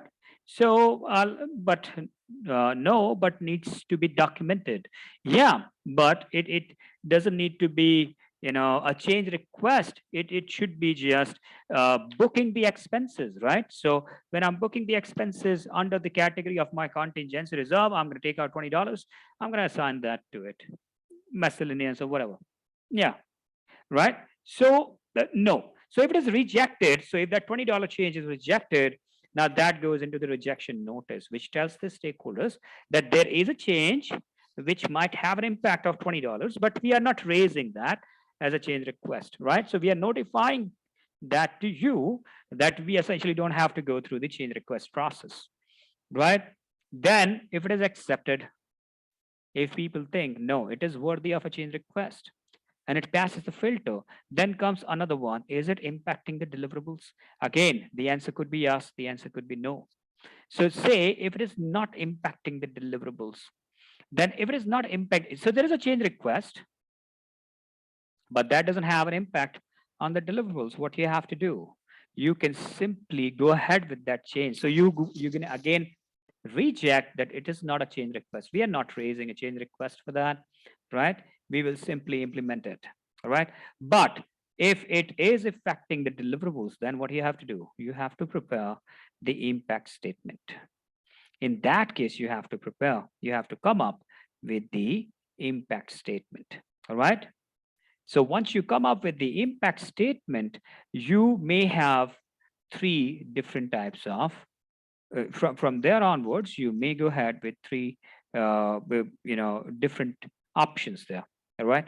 The First one is if the analysis, the impact statement says it's a low impact or a minor impact. So there is a change request which has an impact, but it is a minor impact. So only the project manager would review and approve or reject that change, right? So you don't have to bug the CCB. Now, if it has a moderate impact, then both the project manager and the CCB will review and approve and reject the changes, right? But if that has a major impact, then comes the project manager, sponsor, and the CCB. Why the sponsor? Because there might be changes which might need, which may update even the project charter. So the entire initial, all of these objectives of the project charter. So if you are updating the components of the project charter, tell me who is authorized to do any changes in that document in the in the charter. Who can do those changes? Only the sponsor can do that, right? So the project manager or the project team or the other stakeholders, none of them can actually do any changes to the project charter components, because that is not your document. That's the document which is owned by the project sponsor, right? So you have to include him if that's a major impact, right? And then comes the big question: is the change authorized? Maybe yes, maybe no. Now, so if the CCB says no, Sachin, we cannot go ahead with this change. That's a very big impact, catastrophic impact on the project, right? So we are not going ahead with that. Just inform the customer and the rest of the stakeholders that we are not doing it, right? So from here, that again goes back into the rejection, right? And if it is authorized, if it's in yes, then what you have to do? Then you have to build and communicate that change. So build that change, communicate that change. All right. And then comes execution. You execute the change and then you rebalance the project. How would you rebalance the project? You're going to rebalance the project by updating the project management plan, by updating the project documents, right? This is how you're going to update the, or you're going to rebalance the project. Now, definitely your project management plan needs to be updated. Your change log needs to be updated. Your stakeholder register would be updated. Your issue log might get an update, right? So all of these documents that you're going to update to rebalance the project. This is the flow, the process flow chart of the ICC process. If you understood that, please say I on the chat for me. All righty, ladies and gentlemen, we're going to move on to the approved change request. All right, this is what comes up from here. The approved change request, requests that have been received and approved in accordance with the integrated change control plan and are ready to be scheduled for the implementation. Now, that is the output of the ICC process. So we take this approved change request and that goes as an input to 3 different places. That goes as an input to the quality control process, that goes as an input to controlling the procurement process, and that also goes as an input to direct and manage project work process. Why? Because it goes into the quality control to see what's going to be the impact of that approved change onto the quality parameters, right? So because of that, so you're going to consider all the approved change requests there. Why it goes as an input to controlling the procurement? Because the change has been approved now, so you might need additional material, you might need additional vendors and contractors, you may need those people. So you have to go and check that what's the impact of that approved change request onto the contract, right? So for that, it goes into controlling the procurement. And why it goes into direct and managed project work process? Because the next day you have to execute the new project manager plan. You have to execute those changes, and the execution would happen inside the process of direct and managed project work. That is why it will be an input here. So these are the 3 different processes, ladies and gentlemen, where approved change request goes as an input, right? Moving on to the types of changes that we have in project, right? So the first type of change is called the corrective action. The corrective action, this is also called as the reactive approach. It's a reactive approach. So when you take an action because something already went bad, right? So when something went bad, and you have to take an action to correct that. That is called corrective action. All right. That is to adjust the performance of the project work with the project management plan. So we already have a delay of 4 days. So I have to do the crashing or fast tracking to get it back to the schedule. Now that will be called as the corrective action. All right. So I try and correct my project. Then you have preventive actions, which is called the proactive approach. Proactive. Right.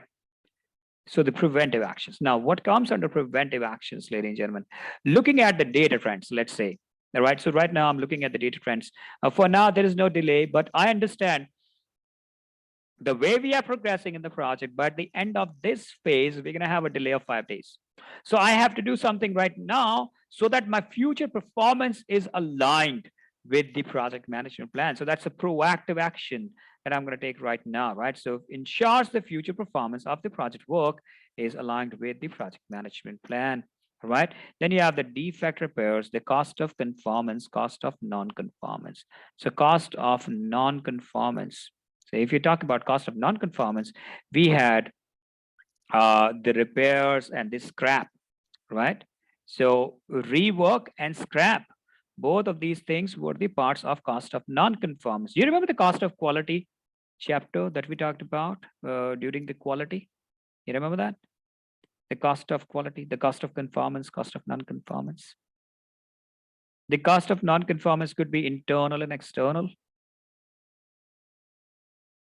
right? The internal cost of non-conformance, the external cost of non-conformance.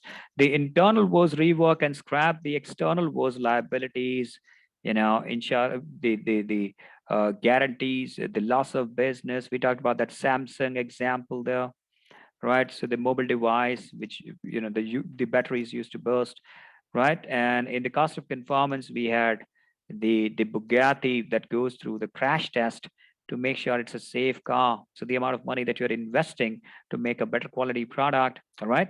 So yeah, and before that, we also talked about the optimal level of quality.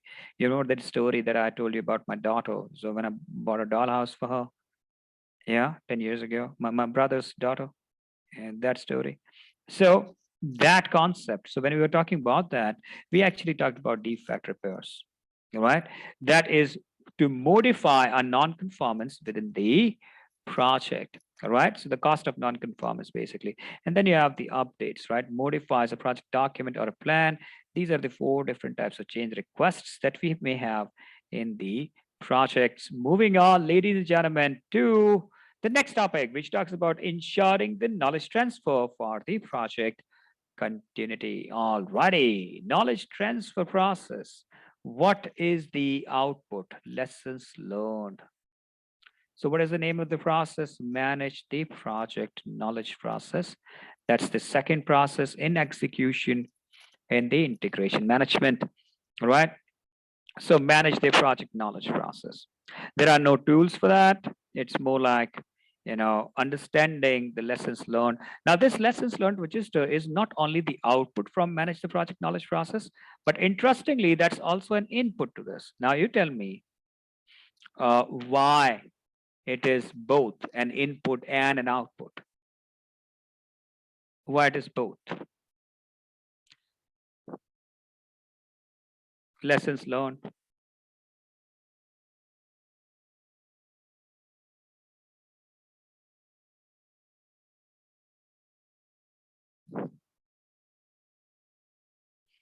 Because you keep adding to it. Absolutely. So the lessons that I learned today, I may utilize them tomorrow within the same project, right?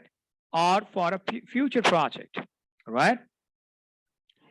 So if I'm using that for the same project, so that means the output from today, the learnings that I had from today, I'm going to use that as an input tomorrow and then update that again. Then the same cycle goes on for the next day and the next day and so on and so forth, right? So that's why the lessons learned are both the inputs and the outputs. Yeah. Alrighty. Let's talk about the knowledge transfer. When it comes to the knowledge, ladies and gentlemen, there are 2 different types of knowledges that we have in project management. What are those? The first type of knowledge is called the explicit knowledge, and the other type is called the tacit knowledge, right? The explicit knowledge and the tacit knowledge, and both of these are required for the project, right? So what comes under explicit knowledge? The explicit knowledge is the knowledge that could be codified using symbols such as words, uh, numbers, pictures, and it can be documented and shared with the others. Just like the project management plan, just like the issue log, just like the risk register. Do you think all of these documents contains a lot of knowledge?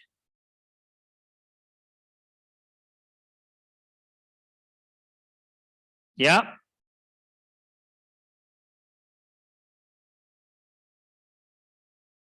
absolutely.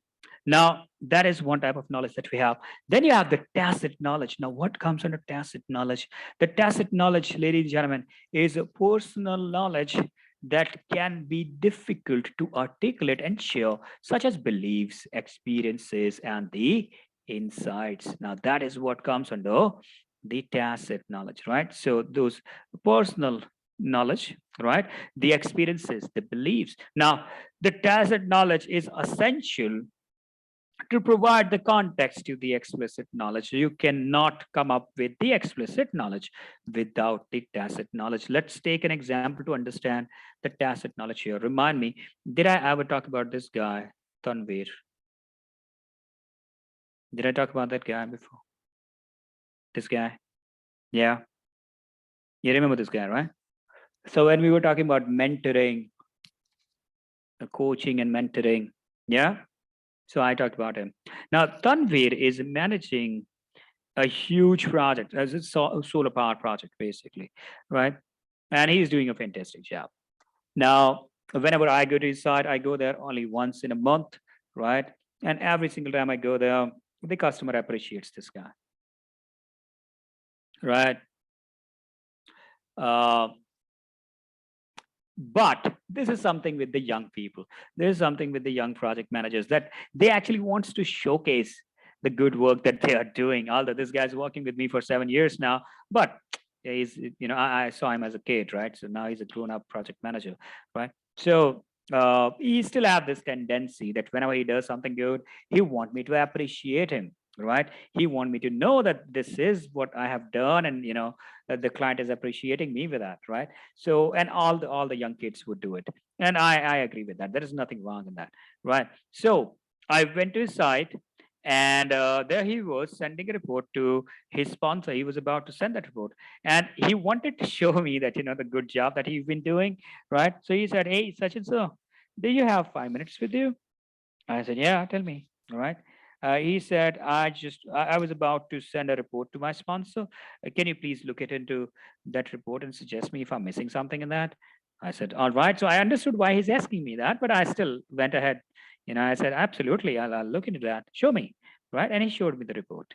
And I went through the report and I said, "All right, so what do you expect me here? All right, from me here?" And he said, just suggest me if I'm missing something here. I said, "Tanvir, I don't know if I can really suggest you that what you should add into it, but I can suggest you one thing." And he said, "What is that?" So he got so excited. He said, "What's that, sir?" I said, "Tanvir, son, listen, do not send this report. You hear me? Do not send the report." Right? And he was all surprised and said, "Why? What happened?" I said, "Because if you send this report today, the sponsor will ask you this, this, and this." And I told him three different things that the sponsor is going to ask him. Right? And I said, before Friday, because on Friday, you're going to receive the data. Right? So before Friday, you'll not be able to answer any of those three questions. Right? So it is rather just wait for a couple of more days. We are standing on Wednesday today already.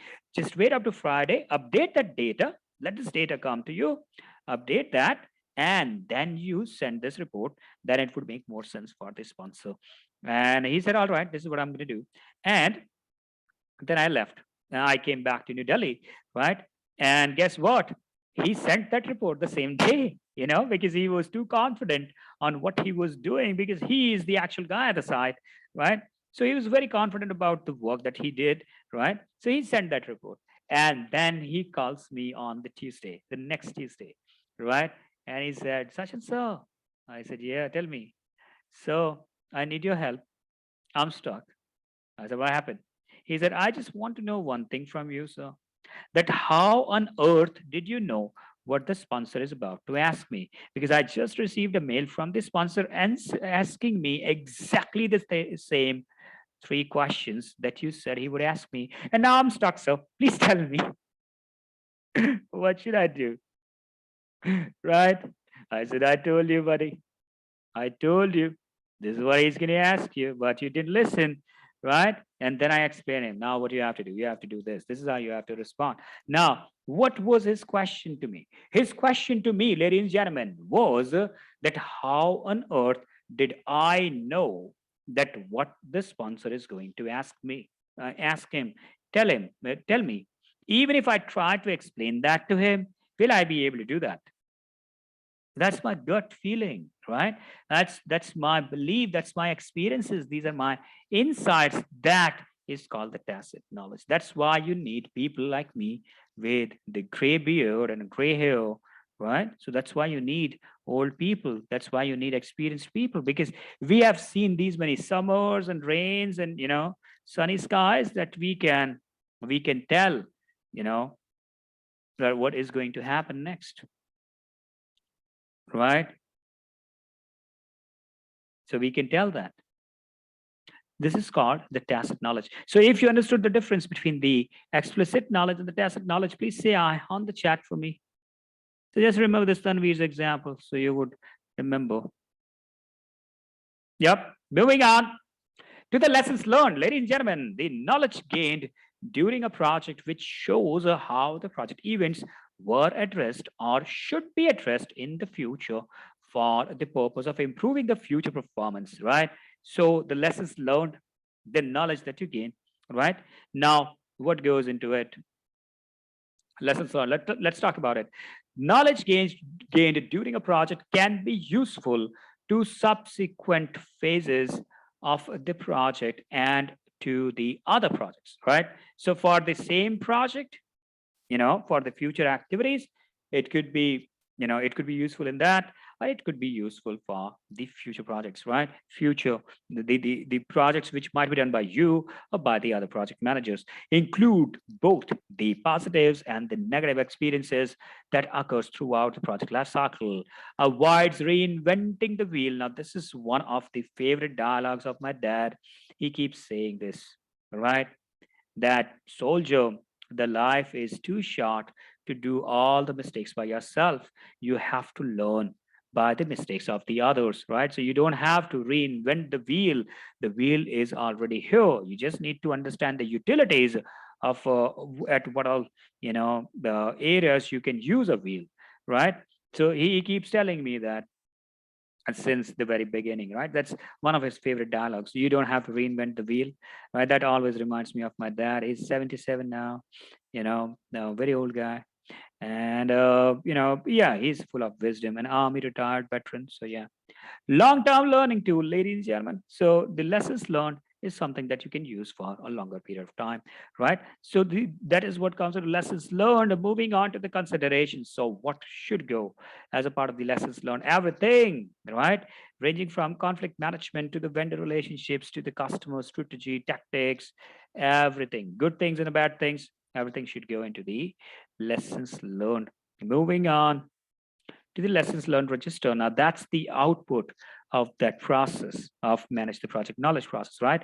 A project document used to record the knowledge gained during a project so that it can be used in the current project or entered into the lessons learned repository for the future projects, right? So that's what comes under the lessons learned register. Moving on to the repository. Now that's the OPA, the organizational process assets. That's a part of it, right? A store of historical information about the lessons learned in projects, many projects, right? So the lessons that you have learned from those projects comes back into the lessons learned repository. Moving on to the knowledge transfer approach. What should be your approach to transfer the knowledge in the project. You need to share the tacit knowledge. This is what I believe in, right? So, because when you share the tacit knowledge, they can convert that into explicit. They may codify that using word symbols, right? So your focus should be in sharing the tacit knowledge with them. So connect individuals in person or virtually to share the tacit knowledge and collaborate together. So that is what you should do. Moving on to the guidelines to maintain the team and the knowledge transfer. Ladies and gentlemen, what do? You follow your PMO's guidelines on documenting the new knowledge. Be alert to the new sources of the project knowledge and follow the communication management plan to convey that knowledge to the stakeholders. Proactively seek new knowledge and compile a lessons learned register throughout the project's life cycle and add it to a lessons learned repository with registers from the other projects. All right. So that is what you have to do to maintain the team and the knowledge transfer. Ladies and gentlemen, that is the end of the module 3. Congratulations. We're done with the third one. Now we have a small module number 4 and an even smaller, the module number 5.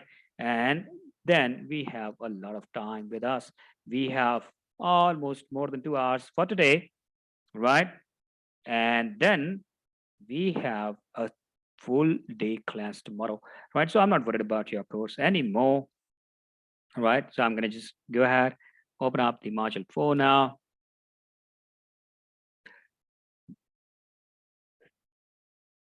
Let's start with this. Let's start with the module number 4, which is to keep the team on track. Now, ladies and gentlemen, so for now, what's the story? So we planned a project, right? And then we planned the resources, right? And then we also did the execution now. So while we are performing the execution, the team that we planned in the first module, which was creating a high performing team, right? So once we are done with once we are in the execution, and the team that we made who's working on the project activities now, we have to keep them on track. How? By leading the team, by supporting the team performance, which is earned values. Hey, we can talk about earned values today. Oh, that's a great concept, right? So we're going to talk about that today. Addressing and removing those impediments and obstacles and blockers, managing conflicts. So the Thanos, you remember the Thanos, ladies and gentlemen? Did we talk about Thanos before? Now we can talk about how do you resolve, how do you manage the conflicts, right? How do you get rid of Thanos, right?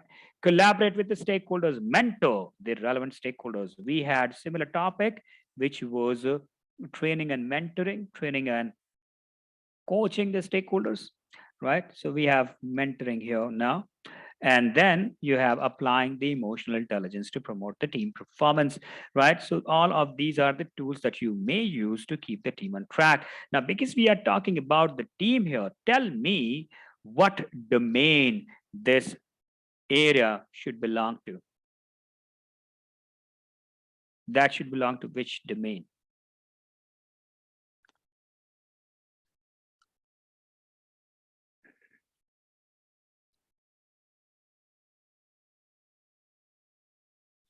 Of course, it should be the people's domain, right? Yeah, it should be people's domain. Let's talk about it. Let's talk about it.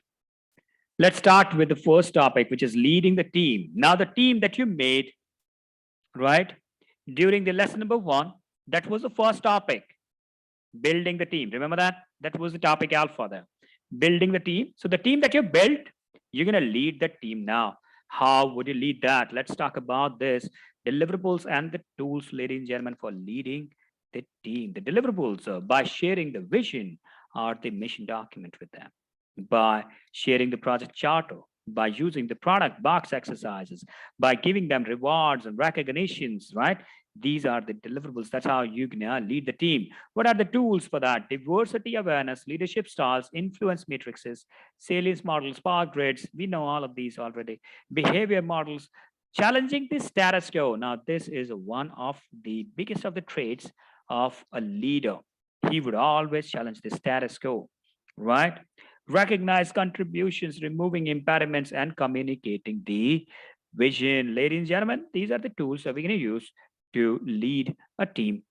Let's start with the leadership. Now, what comes under that? The project manager is the visionary leader of the project. Now, the PMI considers us as a visionary leader. We understand that, we mostly, work as per the direction of the sponsor, right? I mean, we have authorities in the project, but I still would believe that, visionary leader of the project is the product owner, right? Or the sponsor, right? I'm a steward of that vision. My job is to make sure that the project delivers, right? So, what is my responsibility as a leader of the team? I educate the team and the other stakeholders about the project value delivery, right? So, what we are citing from this, what we want to achieve from that, right? It promotes the teamwork and collaboration. So, this is what I'm going to do. I'm going to promote the collaboration, teamwork, and remove the roadblocks for the team members. So, these should be the jobs that I should perform as the leader, right? And then comes promoting the project's mission and the value to inspire the team, keep them focused, and feel the part of the organization's mission, right? So I'm going to promote the mission, the values, right? By sharing the vision, by sharing the project charters, right? We talked about that document, right? So for the common understanding about the project, you remember that the last topic in the module number one, so we talked about all of these documents, the product vision, the product roadmaps. We talked about the project charters, right? So let's go ahead. Let's talk about the leadership skills that you need in order to be a good leader. You need to have fantastic conflict management skills, cultural awareness, respecting all the cultures and backgrounds and religions. Just like Pavel was, telling me the other day that that's probably the first time that he saw somebody who used the terms related to these the Bibles and Qurans and everything very frequently without getting afraid, right? Why? Because I respect all the religions, right? I respect all the cultures, all the backgrounds, no prejudice, no discrimination. So that should be one of the traits of a great servant leader, right? Cultural awareness. You should be culturally aware, right? Avoid those practices that others might feel uncomfortable with or they might feel disrespected. Avoid those things. Decision making, facilitation, meeting management, negotiations, networking, absolutely, observations and conversations, servant leadership. We're going to talk about what servant leadership is in just a bit, and the team building. These are the leadership skills that you should possess as the project manager to be a good leader. Moving on to one of the most wonderful slides which is coming up. The leadership is not equals to management. So management is different and leadership is different, right? So let's talk about the differences between the leadership and the management. Ladies and gentlemen, this is a slide from the PIM box 6, page number 99. That's an abstract of that here on the screen, all right? That tells us the differences between a manager and a leader. That's a wonderful slide to read. The manager would direct using positional power. He'll say, listen to me. You have to listen to me. Why? Because I am your project manager. I have that designation. I have the power which is given to me by the management, right? So the positional power, whereas the leader would guide and influence and collaborate using relational power, right? So he's gonna get the job done, but by using the power of relationship, by guiding and influencing and collaborating with the team members. The manager would maintain and the leader would develop. Fantastic, right? The manager would administrate and the leader would innovate, right? The manager focuses on systems and structures, whereas the leader would focus on the relationship with the people, their autonomy, their well being, right? The manager relies on control, leader inspires to trust.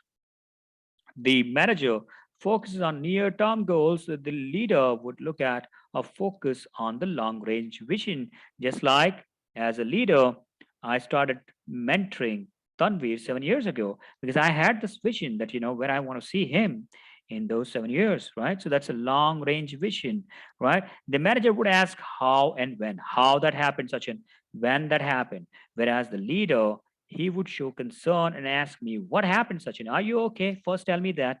Are you okay, buddy? What happened and why that happened? Let's go into the root cause of it so that we can make sure that it doesn't happen again, right?" So he's going to be asking me what happened and why that happened. The manager focuses on the bottom line. So that's the bottom line because I said so, right? And the leader would focus on the horizon. So what is beyond the bottom line, right? The manager accepts the status quo. What is status quo? As is. That is called status quo, right? And the manager, the leader would always challenge this status quo. So the status quo could be those SOPs, the operating procedures, the standard operating procedures that the organization is using from the last 10 years. So project manager would say, because we've been using that for 10 years and we've been successful, let's continue using it, right? The SOP. Whereas the leader would challenge that. He would say that was more relevant 10 years ago, but with the technologies being changed in those 10 years, it may not be that relevant today. So why can't we update this SOP and come up with a more relevant one, which is more relevant to the current times, right? So he's going to logically challenge the status quo, right? And then look at this. This is my favorite line. The management will do the things right. So they're going to do the things in a right manner, right? Whereas the leader do the right things. I love this line. Do the things right and do the right things, right? So leader would always do the right things, the things which are right to do, right? And then the manager would focus on operational issues and problem solving, whereas the leader would focus on the vision, the alignment, motivation, and the inspiration, right? These are the differences between the leadership and the management. Now, I've got a question for you. What do you think you are? Are you a manager? Are you a leader? Or what is better, the leadership or the management?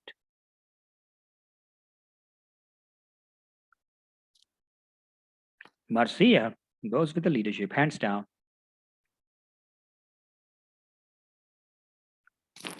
All right. You see, if the leadership is better than the management, then the question is,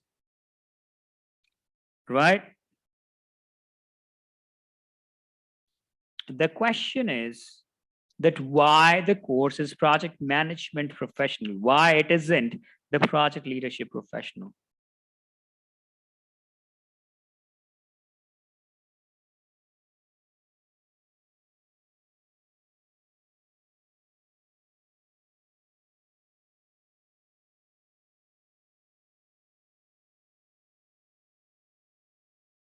Yeah. So it is project management. So what is that? These are uh, both of these things are necessary, and you have to use, you know, both of these at times. Why? Because at the same time, when you have to innovate, don't you have to administrate a few other things? When you focus on what happened and why that happened, would you also ask how that happened and when that happened?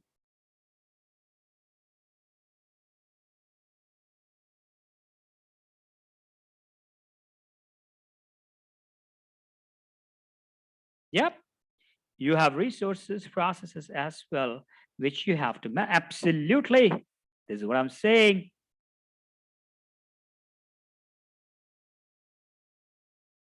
All right, let's move ahead. Okay, break. Yep, let's take a break.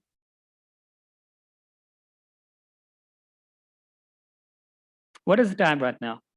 Almost 21:04. Let's take a 20. Ladies and gentlemen, I'm going to see you at 21:24 in the time. Thank you. I shall see you after the break. Bye bye.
All right, ladies and gentlemen, are we all back after the break? Roll call, please.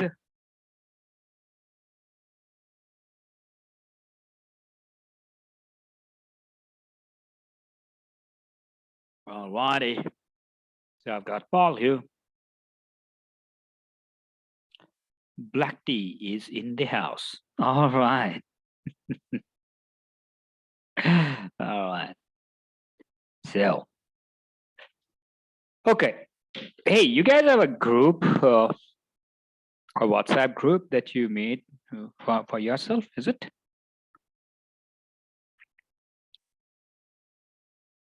No? I thought somebody told me the other day. Okay. Well, let's do a quick poll here just to check what's the pace and what do you feel about it, right? So I have a poll open now, and you can participate in that. Ratings out of 10. And yeah, 3 questions. I'm great and you're right on track. I'm not great and you need to reduce the pace. I am not great. You need to give more examples. I hope nobody goes for that option. I hope not. No, I don't have the WhatsApp group link. Actually, I was asking you guys that I heard somebody that, you know, they made a group, right? So I was just asking, maybe, you know, I need to work as an assistant under you one day. I wish I could. I wish I could do that. And I'm looking forward, Pavel. Not under me, with me. How that sounds to you? Sounds good. Yeah. So we can work together on a few of these projects. And anyone, I mean, so I'm very happy to work with the young people, and I see a lot of young people here. Oh, 6 years, 7 years, and a few like my experience, 15, 20, 22, a few of those. And but the young people, the good thing with the young people is that they can run, right? So I love them for this. They run, they do things, enthusiastics. Mentor me, professor. I'm a complete newbie. Isaiah. Inshallah. Let's see. All right. So that was about the poll. I'm gonna have you guys tried answering the exams in the simple, and those are very good exams, right? So you should try that. You should try. Okay. A lot of questions from people. Absolutely. So I'm going to share my screen with you. Let me know when you see that. You can use the chat box for that.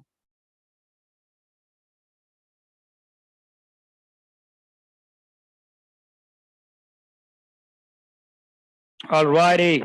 So before the break, we talked about the project leadership and the management. Now, because we were talking about the leadership here, let's talk about a great concept, which is called the servant leadership. I believe this is going to come up now. Yep. The servant leadership, ladies and gentlemen. What is that? It's a practice of leading through the service to the team by focusing on understanding and addressing the needs and the development of the team members in order to enable the highest possible team performance. Now, in a nutshell, if you talk about the servant leadership, let me give you some real life examples of those. Have you heard about Nelson Mandela? The Nelson Mandela? Absolutely, all of you. You have heard about him, right? Now, do you think that he was a very strong guy, a macho man with a good, bodybuilder type body and, very strong man? Do you think? Nah, all right? He wasn't. He was a very thin guy, right? But still, was he a leader? He was a fantastic fantastic example of the leadership. Hundreds and thousands of those people in Africa, would follow Nelson Mandela, right? And how he became the leader by serving the community. By serving, how many years that he spent in jail? 32 years. Spent 30 years, more than 30 years in jail because of this fight against racism and, black and whites, all of that stuff, right? And, you know, he became a leader by serving, by, going through those sufferings himself, right?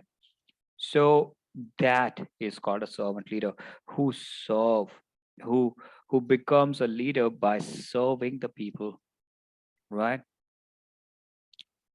That is called a servant leader.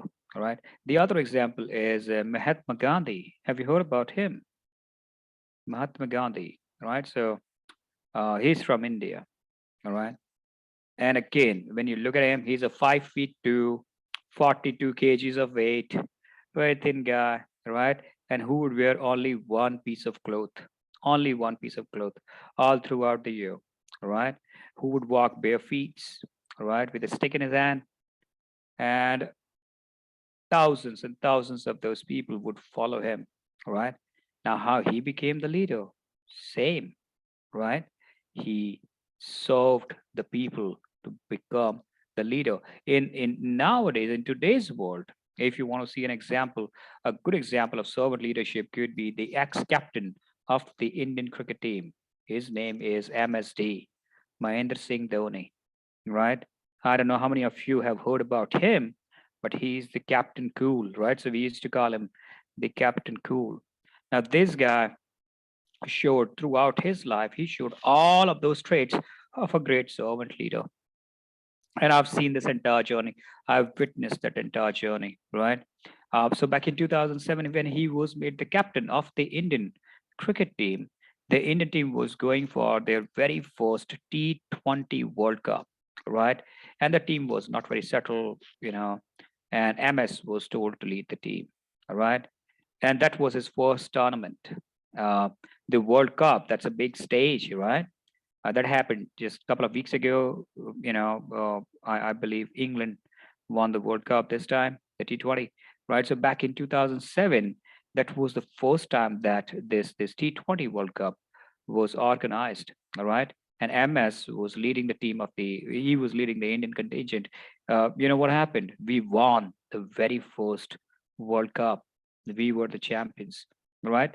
Who made this happen? This guy, MS. Great leadership that he shows. Then came 2011. Uh, to be precise, I believe 3rd of March 2011, right? Uh, I still remember the day. That was the 50 over World Cup, right? And in the finals, it was India versus Sri Lanka. And MS, he promoted himself above the player of the tournament. So on that particular tournament, Yuvraj Singh from India, all right, he's a batsman, right? So he was the player of the tournament. Now he used to play two down, right? So when two batsmen gets out, then UV would come up. But MS, he said, UV, you sit, I'm gonna go, right? And he batted throughout, hitting, I believe, 88, 89 runs. And he hit that massive six to win the World Cup for us. All right. Straight six, right? And that's when the servant leadership came into the picture. You should, go back and check those videos when we won the World Cup. All of these, players who were very young back then, just like Virat, who became the captain. A couple of years ago, he became the captain, right? So these were very, very young players back then, right? And they were all crying and full of joy, right? And MS, when it came to taking the trophy, he promoted the young players. He said, why don't you go ahead? This is the time to rise and shine, guys. This is your moment. Go, lift the trophy. And those people, those young chaps, they were lifting the trophy. And I still remember that scene. MS and, Sachin Tendulkar, Virendra Sehwag, all of these, big names, all of these senior players, they were standing at the back clapping for these young generation people, right? This is called servant leadership. When it comes to taking the glory, you promote the team to take the glory. And then comes 2014 when the team was going down. We lost the Champions Trophy, and in the finals, we lost it against Pakistan, all right? And India is a cricket crazy nation, right? You lose against Pakistan, they're going to throw the tomatoes and eggs, they're going to paint your walls black, right? So this is what Indians would do to the players then, right? So when that happened, I still recall MS, when they were walking out of the stadium, he was leading, he was right in the front, hiding the entire team behind him. And then he told the team members, nobody will give any interview to the media personals, I will face all of that. So he faced all of that heat, and he said, yes, I take it as one of my, that's my fault because I was the captain. I take full responsibility, and I'm going to promise you that we're going to come back very strong. And then that happened. In following years, we became the number one team in T20s. We became the number one test team. We became the number one day international teams, right? So throughout his life, you can see, and what is his current role? He stepped down from the post of the captain at the age of 40, right? And he promoted Virat as the captain, and he started mentoring the team players. Now he's working as a consultant, as a mentor, right? And that is what he does. He mentors the team members now. So if you look at his entire life's journey, why did I tell you that? That's a very clear example of what a servant leader is. All right. Are you able to connect to this? Are you able to connect to what I'm trying to explain to you here? This, ladies and gentlemen, Nelson Mandela, Mahatma Gandhi, MS, all of these are the examples of the servant leadership. Now, what a servant leader would do, he would facilitate rather than manage, right? So he would facilitate the team members, empowering the team members and the stakeholders so that they could take the decisions and they can do their own estimations, right? He's going to empower them, right? Provide coaching and training to the team members. So he's the one who would provide them the coaching. The training is one of my favorite parts. So when I'm on my projects, I make sure that I upskill my people, right? So I'm going to arrange for those training programs. I'm going to go ahead and take those training programs for them. Removing the work impediments and focus on accomplishments. This is what the servant leadership would do. So servant leader can really, really help in managing the performance of the team. Moving on to the team building. Now, again, rewards and recognitions. We can also use those to lead the team. Now, what's the difference between the rewards and the recognition? Let's talk about them, both of these things here. So when it comes to the rewards, right? The reward is a tangible, consumable item, right? So tangible, just like $500, a reward of $500 for the employee of the month. The employee of the month will get $500, right? Now, what's the criteria? Anybody who does a sale of more than $50,000 in that particular month would be the employee of the month, and he'll get an award of $500, right? So that could be the criteria. So that's a tangible consumable item. A specific outcome or the achievement is achieved. What is the specific outcome? $50,000. That's the sale that you have to do in order to be eligible to get $500, right? It has a definite beginning and an end or a fixed time. The employee of the month. So that's like 30 days. That's a fixed time, all right? Usually expected when the goal is met. So if Vijay does a sale of $52,000, he is expecting $500. When Numan does a $51,300 sale, he also, expects that he's gonna also get $500. When Judith does a sale of $53,000, Judith is also expecting that I will get $500, right? They all three are eligible to get that reward, right? Now, this would motivate towards a specific outcome to achieve the target of $50,000 sale, right? Never without recognition too. Now, when you give the reward, you recognize them as well.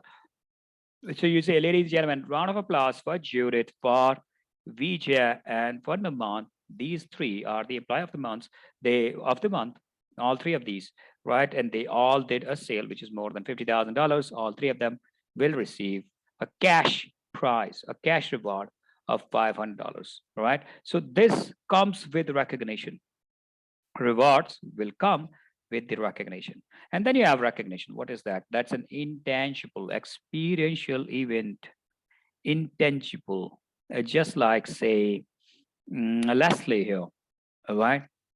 Uh, so it was a team meeting that was going on, the Monday meeting, right? And during that meeting, I take a pause and say, hey guys, let me take this opportunity to appreciate Leslie for her brilliant work that she did the last Friday, all right?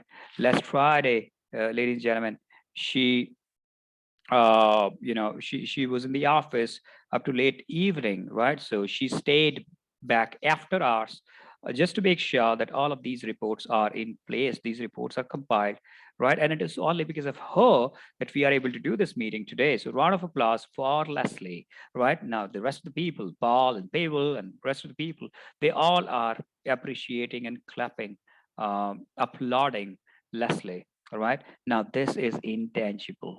All right, this is an experiential event. All right, that acknowledges the behavior rather than the outcome. So what we are appreciating here, we are appreciating her commitment, her behavior, right? Not restricted to a set time.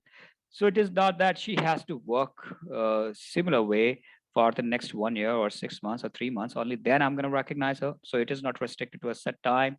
So I can recognize whenever. I think that that's something that you should appreciate. All right. Now, usually not expected by the recipient. Leslie didn't know that Sachin is going to appreciate me today. What all she did on Friday, she did that because she thought it is her duty. It's a job. She thought she's accountable. She's the owner of that task, and she has to make sure that this task is in place. All right. So so she was not expecting me to appreciate her, right? And when I did, now that's kind of a surprise for her, right? And she feels good about it now. To increase the recipient's feeling of appreciation can be given without a reward. So what Leslie is getting is a round of applause. What Vijay is getting $500. What Judith is getting $500. What Naman is getting $500. What Leslie gets, a round of applause, right? Now Leslie is happy with the round of applause, and Judith is happy with $500. I would also be happy with $500, honestly. Right. So, so this is what comes under the rewards and the recognition, right? So we can use both of these things to again lead the team that we built in the first module. This is the fourth module. That's where we are leading the team. Moving on with the guidelines to lead a team, ladies and gentlemen, use emotional intelligence and other leadership methods to motivate your team members. What is emotional intelligence? That's going to be one of the topics in this module, the last topic of this module. And that's a wonderful topic. I'll explain that to you, right? Adapt your leadership style to work best with each one of these stakeholders. Establish good communication among these team members internally and externally.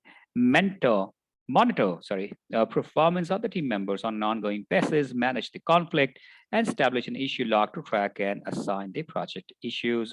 These are the guidelines to lead a team. Ladies and gentlemen, moving on to the next topic, which is about supporting the team performance. How would you support the performance of the team? Very good chapter. And that gives you between 7 to 8 marks. Why? Because that's when you're going to talk about the owned value analysis, right? So please focus on that tool because that will give you straight away at least 5 marks in the exam. And that could be as much as 8 as well. So between 5 to 8, generally 7 is what you get, but a maximum of 8. All right. So that's going to come from this area. I had about 7 questions based on earned values when I gave my exam the last year. I had to give it twice, right? I told you about that story. So when I gave it last year, 2021, new format, I had 7 questions. So supporting the team performance, ladies and gentlemen, topic Bravo. Let us start with this.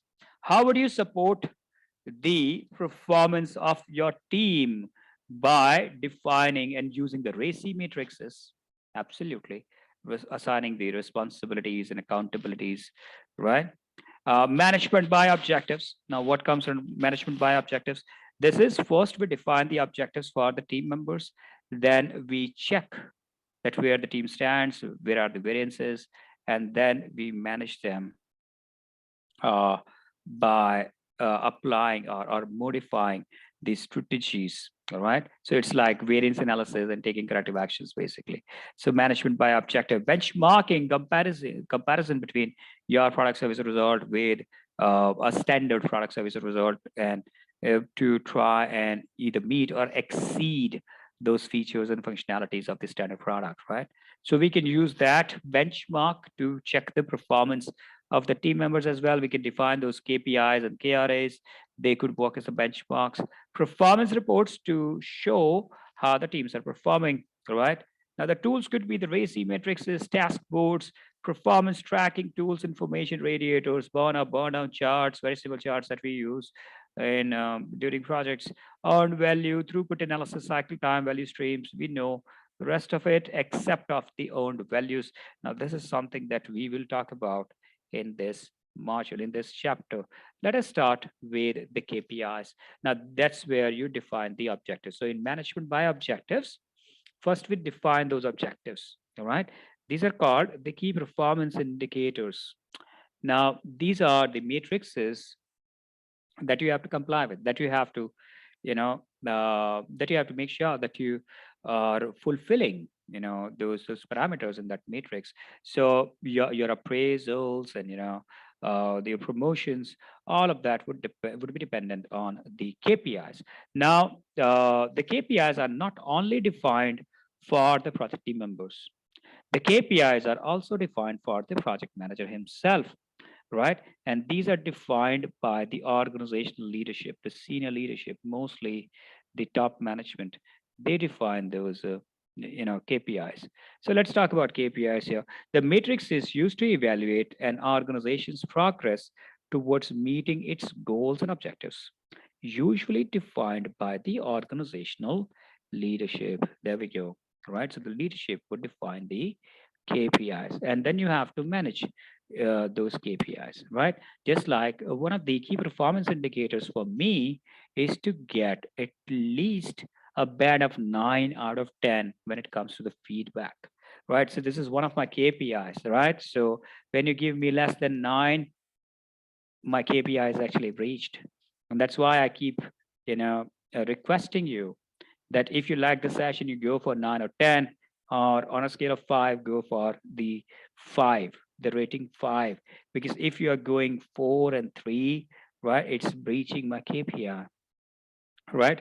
So that's one of my key performance indicators, right? Similarly, we have KPIs defined for Syed and his team, and other people within the organization. So we have the KPIs which are defined by the senior leadership, and then every quarter we do that review and see on the quarterly basis how many KPIs we were able to manage, right? So that's where it all starts, by defining the objectives. Then comes empowering the team members. This is another tool that you can use to support the performance. So the first tool was to define the KPIs. The second is to empower them, right? What are those areas? Decision making and the estimates, correct? Those are the two areas where you have to empower the team members, right? Empowering them to make timely decisions, bingo. Encourage the team's sense of ownership of the work. So when you authorize them to take the decisions, to make the estimates, they will start owing, the work that they are doing.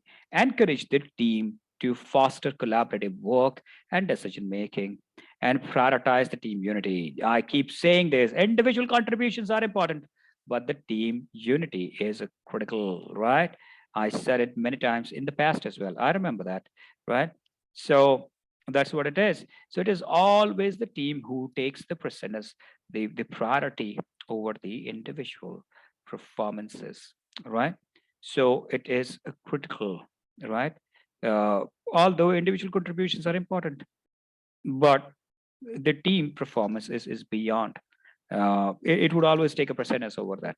Moving on to the team building activities. Now, this is the third technique are the third element which you can use to support the performance of the team. How you can enhance that? By taking them out for a team building activity, right? Also known as team building strategies.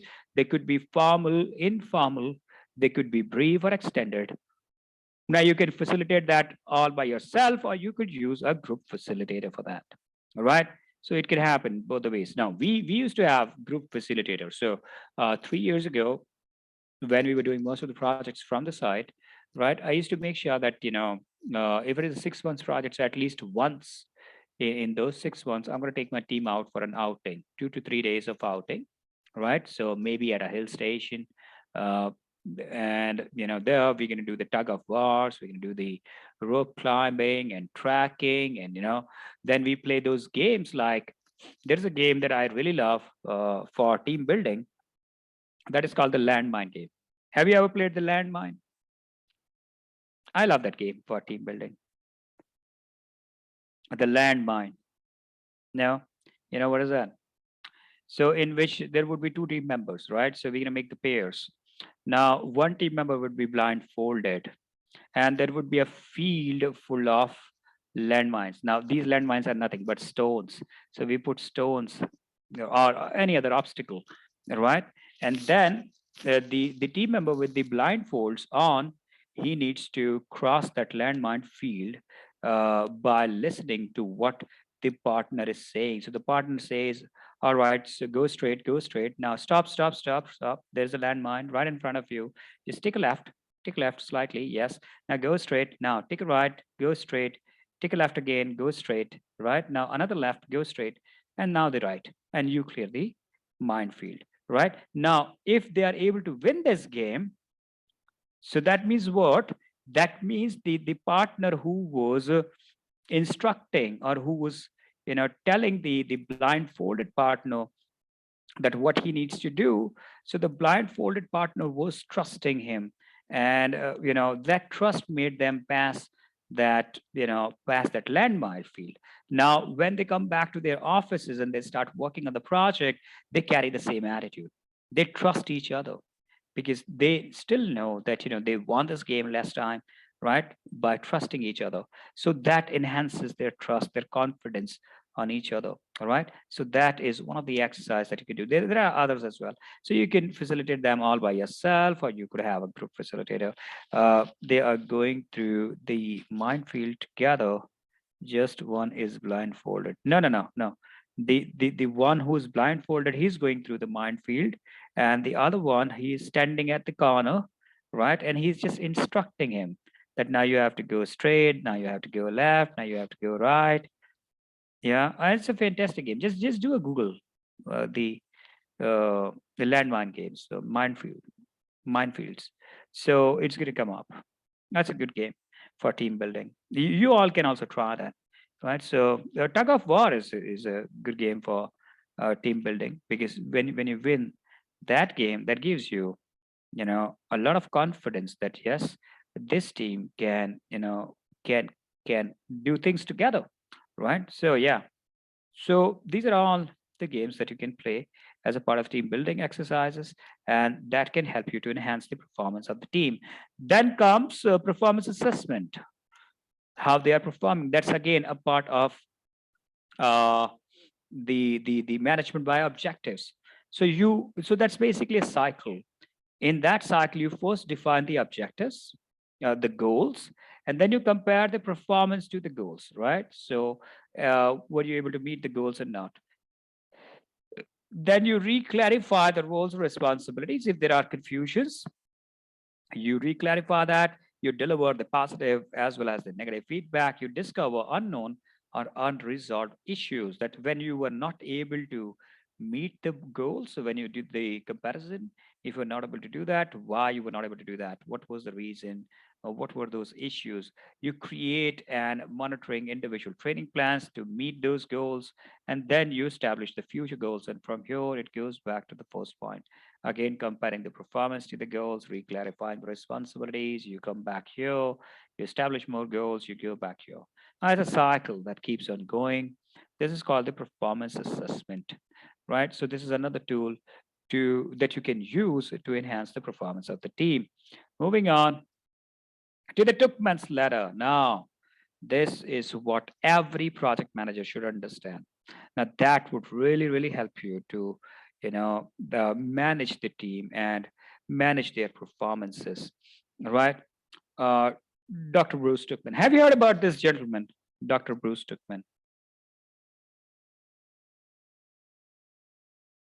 Dr. Bruce Tuckman. Heard about him? No? Okay. I'll tell you, this gentleman, Dr. Bruce Tuckman, in, I believe, the year 1965, I am 98% sure that it was 1965. I have 2% doubt on that. So just do a Google for me on this. Dr. Bruce Tuckman's ladder, which year that came up, right? So, and tell me if that was, I believe 98% chances it is 1965. So Dr. Bruce Tuckman came up with a ladder. We call it the theory of the team dynamics, right? So Dr. Bruce Tuckman, the original theory is called the theory of the team dynamics. Now, as per Marcia says, that's correct. Thank you so much for that, Marcia. You checked it pretty fast. All right. Now you know why you call me the professor. At times you should brag about yourself, isn't it? It's a healthy bragging. Yeah. So, okay, I'm just joking, right? Okay, so 1965. So I'm correct here, ladies and gentlemen. Back in the year 1965, Dr. Bruce Tuckman came up with the theory of the team dynamics. Now, as per the theory of the team dynamics, he said there are 5 different stages to the team formation. 5 different stages. The first stage is called forming, when the team members comes together, right? Okay, I need 2 volunteers here. So I'm going to take Vandana and Marzia here. These are the 2 names that I see on the chat window right now. Would that be okay, girls? Right? So one is Marzia, the other one is Vandana. Let us say both of these girls are my team members, right? And then we have other team members just like Pavel and Leslie and, Paul, right? Vijay, all of these are my rest of the team members, right? So let's say a team of 10 team members, right? So, and then we did the kickoff meeting. So when I was doing the kickoff meeting, that is the time that Marcia came to know that Vandana is working in the same project. And that was also the first time for Vandana to know that Marcia is going to be the part of this project. And guess what? Vandana is not very happy. She isn't very happy, right? And that's the same case with Marcia. Why? Because they have a history. In their last project, the things were not, they didn't go very well. And then later, the things got, they turned ugly actually. And Marcia and Vandana, they are not in talking terms. They don't talk to each other, all right? So soon after the meeting ends, what Marcia is going to do, she's going to come to my room and say, "Hey, professor, I need to talk to you." I said, "Yeah, Marcia, tell me." And she said, "All right, so here's the thing. Just tell me, is Vandana working in this project?" I said, "Absolutely, Marcia. She's our business analyst, so she's a very important resource. Tell me what happened." She said, "I can't work with that girl. I can't. I'll tell you, right? In the last project, this is what happened. So we don't talk." And she said, "All right, so please talk to my functional manager. He can give you a replacement for me, but I'm very sorry, professor, I'll not be able to work with Vandana." And she goes out, and guess what? After 5 minutes, who comes in? Vandana. And she tells me exactly the same thing. She said, "Hey, professor, tell me, is Marcia working in this project?" I said, "Yes, you also have a problem with that?" She said, "Yeah, big time. She don't know how to talk. You know that? We had a fight in last project. This girl, I tell you, professor, right? Hey, Marzia, I'm just saying, right? That's not the reality, right? I know you're a good girl, right? I'm just taking an example, right? So don't mind it." So she said, "No, I can't work. I can't work with Marcia." Now, you tell me, how many times have you seen this happening in your project? Right at the beginning, there would be resources who don't want to work with each other. Have you seen that happening in your project? Yeah? Tell me. Yes, no? So that's not a hypothetical case, right? It's a real case. I have seen that many times. Trust me. Every single time I start a project, I would have at least a couple of those people who don't want to work with each other.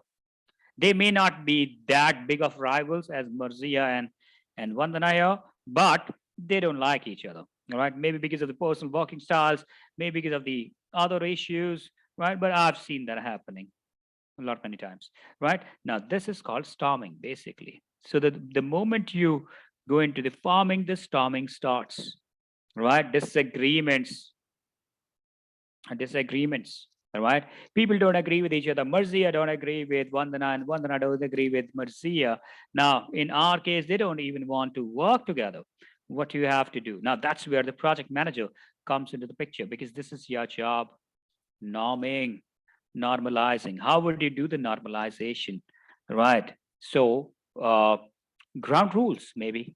I can use the ground rules. For let's say one of the ground rules is a co-location, right?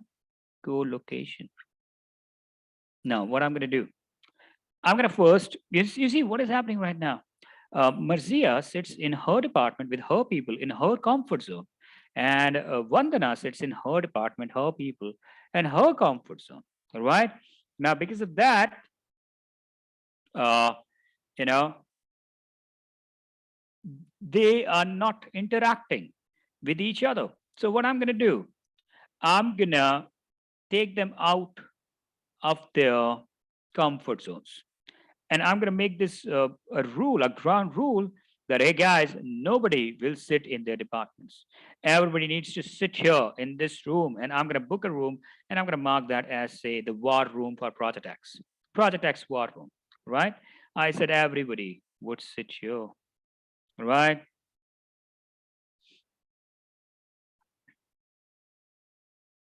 Now, what would happen? Once I tell them that, okay, so at least, everybody would need to sit here. So what's going to happen now? Then Marcia and Vandana, now you have to visualize this with me. Both of these girls are sitting together in the same room. They're not in the talking terms. They don't talk to each other, but they're sitting in the same room. So what's going to happen? Gradually, over a period of time, they would start bearing the faces of each other. You understand what I'm saying? So they don't like each other, but then because they are sitting together, all right, they would start bearing the faces. All right, the things gets normalized. And maybe after 10 days or so, right? Uh, say out of courtesy, when Marcia comes in and she sees Vandana is sitting there, and because she's saying hello to the rest of the people, all right? She said, "Hey, good morning, Vandana." And Vandana is like, "Oh, goodness me, from where the sun came up today? Which direction?" Right? And she's like, "Ah, good morning to you. How are you, Marcia?" And then they start interacting. This is called norming. And then what's going to happen? Then what's going to happen? Then I'm going to give them the work together, right? I'm going to give them job to do, all right? And they would perform the job. Then I'm going to use the rewards and recognitions, right?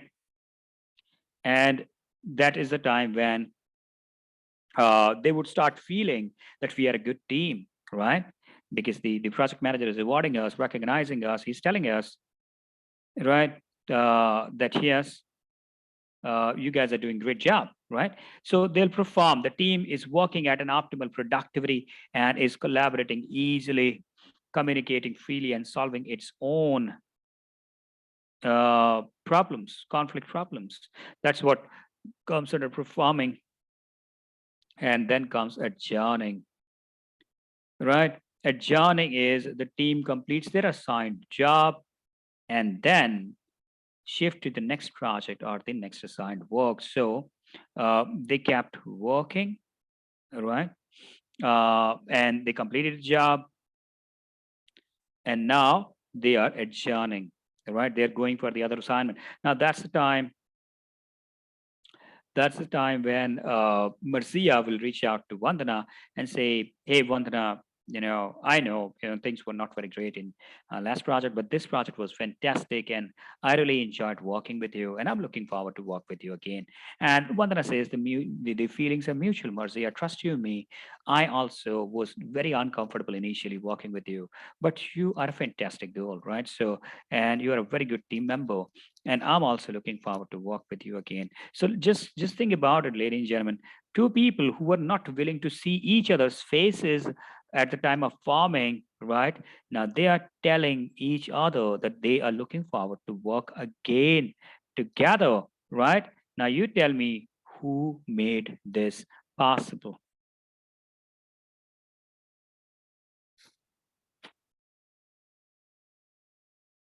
Yours truly, the project manager, right? And then people ask, thanks, Mercy. It was nice working with you. Yeah. So, and then the people ask that, okay, so Sachin, what exactly do you do? Right? What's your role in the project? Have you heard people asking you this question? I mean, when I tell somebody that I managed the IPL teams, I managed the Kolkata Knight Riders, they'll be like, but what was your role in that? I said, I was the project manager. That was my role. They said, oh, no, no, listen, that players are playing and, we are watching the match and then we are going back. So what is your role in that? Right. Right. So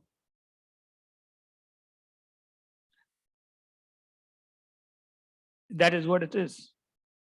So that's the Dr. Bruce Tuckman ladder. If you understood all the 5 areas of the Tuckman's ladder, please say I on the chat for me.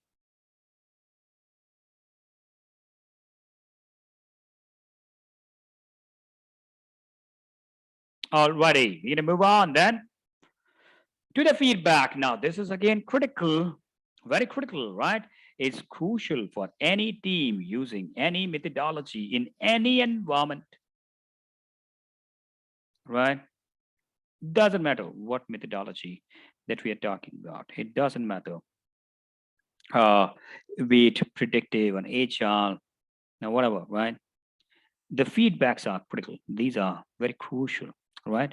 Discover the most appropriate and timely means of the feedback. Now, these feedbacks could be public or private. Now, these could be given to the individuals or to the groups, right? So the feedback could be splendid work, guys, or it could be let's ask the team for suggestions to improve the performance, right? You should be able to give and receive constructive feedback freely. So you need to give that atmosphere. You need to foster that environment where the people are not afraid to come up and give you the honest feedback.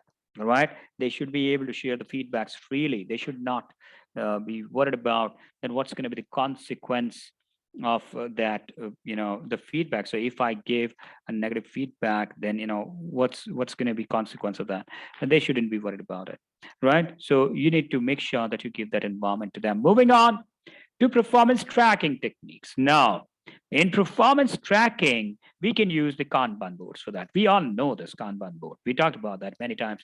Throughput analysis, talked about it. Cycle times, yesterday. In our last class, we talked about cycle times, right? Quality matrices, earned value, bar charts, and velocity. We understand the rest all the things except of the earned values, correct?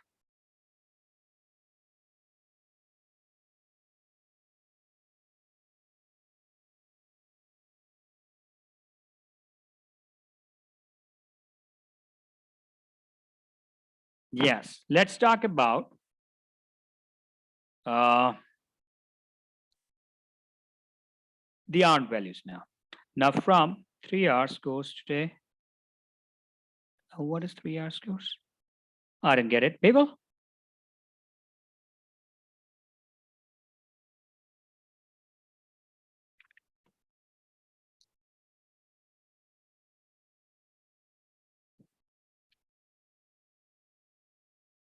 I thought you mentioned you will be only on 3 hours today. No, no, no, no. What I said was that in morning, I couldn't continue a 4 hour session. right? So, yeah, I had to leave the class after 3 hours because of my health. I was in a very bad health in the morning.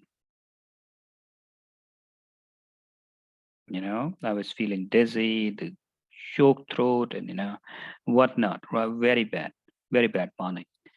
Okay, so now let's talk about the earned values here. Let's start with the earned value management. What is this? The monetary value of the work contribution. Now, that's the other name. Please make a note. Please make a note. The monetary value of the work contribution is the other name to the earned value, right? Another way of supporting and measuring the performance, right? What do we do in that, ladies and gentlemen? The earned value management is a methodology that combines the scope, the schedule, and the resource measurements to assess the project performance and the progress, right? So that's, a methodology that would combine three different elements. That would combine the scope, the schedule, and the resources, right? To check what is the performance and the progress of the project, right? So what are those three elements that goes into it? So first one is called the planned value. The other one is called the earned value. And the third one is called the actual cost. So when you put all three of these together into a funnel, that gives you the schedule and the cost variances. And based on the schedule variance and the cost variance, you come up with what is the status of the project, right? Now, there are two different ways to explain that to you. One, I take you to this earned value as per the PMI, right? Uh, and what the book says about it and how it explains that. And the other method is that I tell you a story. And if you remember the story, you would never in your life will forget what earned values are. What do you want to do? My way, the story way, or the Pimbak way? Story time. All righty, Marzia. Let's get on with this story now. Right? Okay. So I'm just gonna start with the story.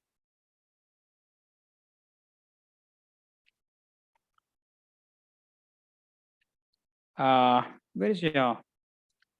I need to search for your Excel sheet.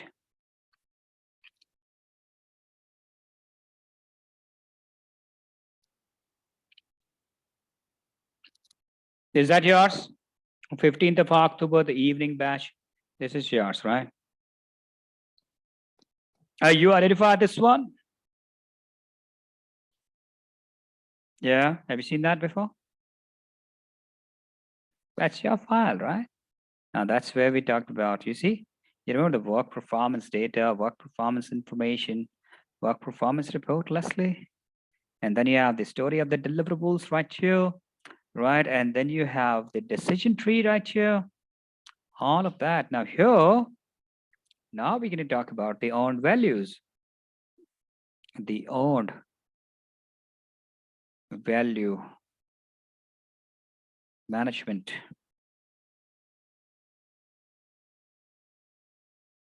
In short, we call it earned value management, EVM. That's the short form of the earned value. So we're going to talk about it now. So what comes under earned value, ladies and gentlemen? Let's take the same example. What was the example? We had a piece of land, right? So that was this small piece of land. All right, and I'm just going to do margin center, wrapping the text and giving it a bottle.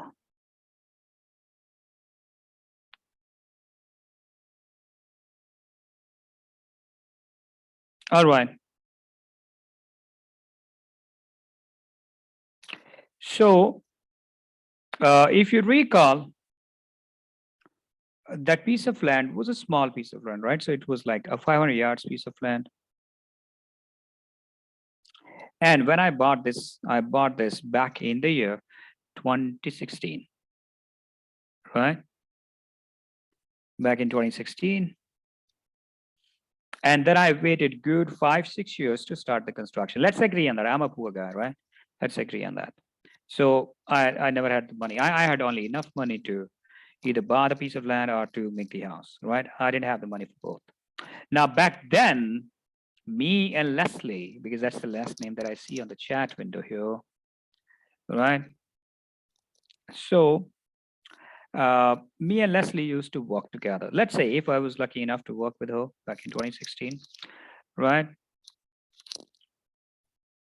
So when I bought this piece of land, so it's a trend in India, Leslie, that whenever you do something good, you share that happiness with the people by sharing the sweets. So we distribute sweets, all right? So I took some sweets the next day to the office, and I reached out to Leslie, and we used to sit in the same bay, right? So I said, "Hey, Leslie, here are some sweets for you." And she said, "Ah, congratulations! What happened? You're gonna be a dad again?" I said, "No, I just bought a piece of land. That's what happened." All right. And she said, "Ah, congratulations on that as well." Right. That's again a good thing. Tell me. Right. And then she started asking me, "So what's the land size and where you bought it, how much you bought it for?" And I told her all the details. And she said, "All right. So when are you planning to start the construction now?" I said, "Not for now, Leslie. I'm going to take some time because, that took a lot of money already, right? So I don't have the money with me.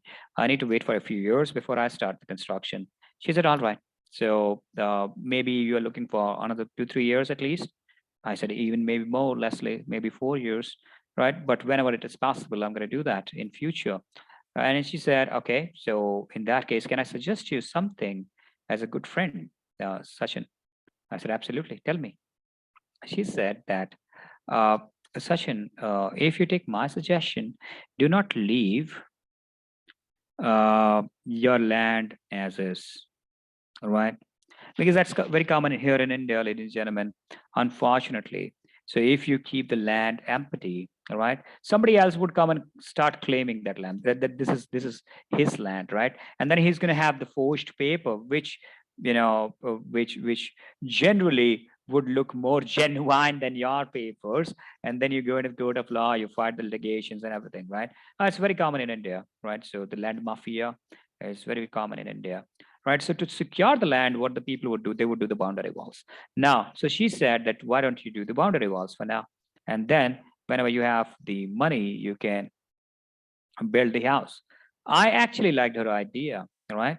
So now I'm searching for a contractor who could do the boundary wall. So what's the project? The project is not to construct the house anymore. The project is due to the boundary walls, right? Now tell me who I'm going to go and talk to now, whom I'm going to reach out to.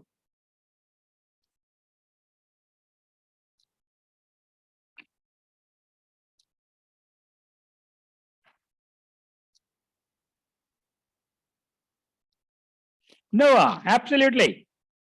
Why? He's the contractor, right? So yes, where is Noah today? Where are you, buddy? I'm missing you. There we go. That's Noah, ladies and gentlemen, Noah Rusk. So I called him up and I said, "Hey, Noah, I got a small piece of land. Can you do the boundary walls for me?" He said, "Absolutely, yes, Professor." No, we know each other for long now, me and Noah, right? He made my previous house in 2011 as well, right? So it's a long friendship now. So 2016, I called him again and he said, "I'm going to do the boundary walls for you." So I took Noah here. Now you have to visualize this with me, that we are standing here at the land. Now you tell me, what is that first thing that I'm going to ask Noah about this project? What do you think? What's going to be that first thing that I'll be asking him? I'll be asking him how much time he would take, right, for this project, right? So Noah said, "Professor, let's say I'll take 1 day per wall." All right. So what is the total time that he's asking? He's asking for 4 days. That's what he's asking for, right? And then what's the second question that I'm going to ask him? The second question is, how much is the money that he would charge for that? Now that money, ladies and gentlemen, is called budget at completion. Budget at completion. In short, you call it the BAC. All right. So he said inclusive of everything. In fact, that was the same example. You remember I told you this example when we were talking about the fixed value contract. Remember that? The fixed value, the fixed price contracts, the cost reimbursable contracts. I told you the same example. So he said 1,000 bucks per wall, 1,000 per wall. So tell me, how much is the total amount of money that he's asking me? He's asking me for 4,000 bucks, right?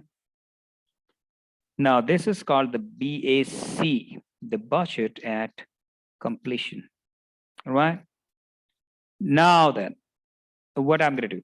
I asked him that, when he's going to start the project, how soon he can start that. He said, we're going to start from Monday, Professor, day after tomorrow, right? And Monday, Tuesday, Wednesday, Thursday. Thursday evening, you're going to have 4 walls ready with you. How that sounds to you? I said, that sounds like a good plan to me. Noah, here's your 4,000. I paid him money up front because I know him for many years now. So I paid him the money. And I said, I won't be having the time to come and check, right? So, but please make sure that you complete this project in 4 days. He said, all right, consider it done, Professor. All right. So Monday comes, ladies and gentlemen, me and Leslie, we were starting a new project. Leslie is the business analyst, I'm the project manager, right? And we went to the customer side, right? So, and our entire day was involved with the customers, doing the interviews, questionnaires, surveys, prototypes, discussions, blah, blah, blah, right? So we were involved in that, right? And Noah and his team, they went to the site and they started working there. So the first day passed by, and I couldn't go to the site because we left from the customers pretty late at 6:30, quarter to 7. That's when me and Leslie left, and I dropped at home. I came back home, and that was my day on Monday. All right. Tuesday, the same story happened. Right. Me and Leslie were working at the customer. Noah and his team working at the site. We got late. I dropped Leslie. I came back home, slept. All right. So third day. Now let's talk about the third day. The third day, which is also the current date of the project. The current day, that's today, Wednesday, right? The current day. The third day is Wednesday. So on Wednesday, the current day of the project, uh, I asked Leslie at around lunch, hey, Leslie, uh, do you need my help with anything today? She said no. So we collected the requirements. Now I'm, defining these visual diagrams and workflows. I'll be finishing them by tomorrow, and then I'll share that with you and the project team, and I'm going to explain the customer requirements. Why? What happened? I said I was just thinking about going out. Leslie, I actually took your suggestion. You told me to do the boundary walls. I gave money to Noah, and he's doing those. And he started on Monday, but I couldn't check that because last couple of days we were very busy. So I just thought of that. I'll just go and check what he's doing at the site. And she said, "Oh, that's okay. So if you want to leave early, you can leave, and you can go and check. Right? If I need your help, I'll phone you. I'll buzz you." I said, "Fantastic, Leslie." So I left at around 4 that day. Right, that took me about an hour. So by the time it was 5 p.m., right, I reached the site. And when I reached there, what I saw, let me just explain this to you. I saw that, okay, where is the shape? There we go. I saw that, the Noah and his team, they are done with this wall. So this wall is made basically, right? And they are also done with the other one, right? Which is this one, but only this bit, half of it, right? And they are still working here in this area. They're still working, but this is almost 5 now. So they'll be working for another 10 minutes and nothing much that they can achieve, right? So when I looked at that, I'm not a very happy guy. Should I be happy? Should I be happy?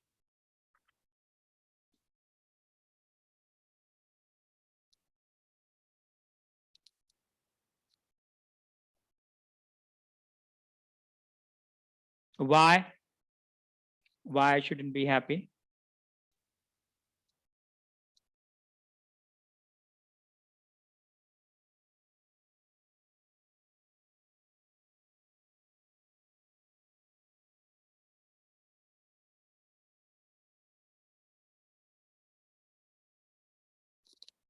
Because this is the end of the third day, right?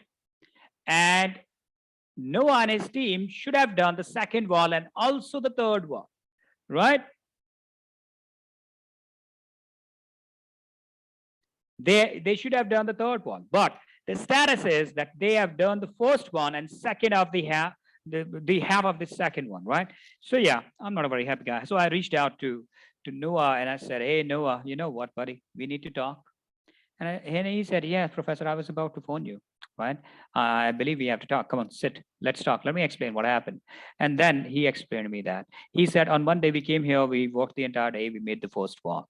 Yesterday morning, we came here, Professor, I ordered all the material, the dust and the ash and the cement, and everything was outside, right? And we started working at 8 a.m. in the morning. 8:30, it was a sudden rain that started at 8:30, and that rained for the entire day, Professor. And the rain was so heavy that that actually didn't allow us to put the material under shade, and all my cement and the dust and ash, that was all ruined. All right, and we couldn't walk at all yesterday. We walked for half an hour, and my people said that because they came to the site and they worked for half an hour, they would need the full day's payment because that's not their problem if the rain happened. And that was an unseasonal rain, Professor. But then again, yesterday we couldn't do anything. Today, when we came down here, it was all muddy and sludgy. You can see it is mud up to our knees here, right? But we are still working. And don't you worry, Professor. You are an old friend and I really respect you. So I'm gonna still do that project for you, right? Even if I have to spend the money from my own pocket, I will make sure that I deliver these 4 walls to you. I said, hey, hang on. Why would you need to spend the money from your own pocket? I have already given you 4,000 bucks. He said, yes. And you know what, Professor? Trust you me, as on today, I already spent 3,200 bucks on this project. That's my expense already, right? I said, goodness me. He said, yeah, I just told you that I had to pay to the labor. I had to pay for the material again. I had to pay for the logistics and everything, right? So yes, that's the amount of money, right? You know what this money is called, ladies and gentlemen? This is called the actual cost. Actual cost. So the actual cost as of today is 3,200 bucks. All right. And tell me, what is the percentage complete? Percentage complete here. How much is the work done? Tell me, what percentage? Less than 50% doesn't work like this. Tell me percentage complete, precise number. It should be 37.5%.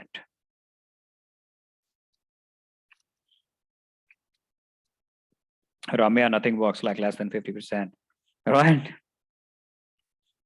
Yeah, it should be 1.5 divided by 4 multiplied by 100. That's how you get 37.5, right? That's how you get this number. So 37.5%, ladies and gentlemen, that's the percentage complete. Marcia is confused. Why? What's the confusion? So if 4 balls are 100% of the work, I'm telling you, Marcia, I'm trying to make it very simple for you. If 4 walls means 100%, so what 1 wall means to you? 25%, Marcia. So 1 wall is 25%, half a wall is 12.5. So 25 plus 12.5 is 37.5%. Simple maths. Yes. There you go. That's what Ramya said here, just above you, right? All right.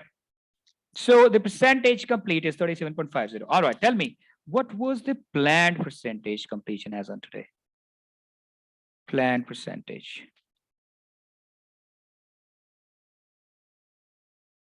How much was that? It was 75%. 3 walls, right? Now, this is called the data. These numbers, that's the data from the site. Now, based on the data, you have to calculate the owned values. Owned value, as the name suggests, what you have owned from this project as on today. What you have owned from this project as on today is called earned value. What's the formula for calculating the earned value? Ladies and gentlemen, the formula is percentage complete into the budget at completion. That's the formula. Percentage complete into the BSC, right? Now here, the percentage complete is 37.50% multiplied by 4,000. That gives you 1,500. Ladies and gentlemen, this is the earned value of your project as on today. That's the amount of work converted into the money that you have earned from this project, the amount of work that we have performed. So if you convert that amount of work into money, that's going to be the number. And this is what the reality is, because you did 1.5 walls. One wall was $1,000 and half a wall is $500. So 1,500, clear calculation, right? Now, once you have the earned value, in fact, you also have to calculate the planned value. Planned value. Now, what's the formula for that?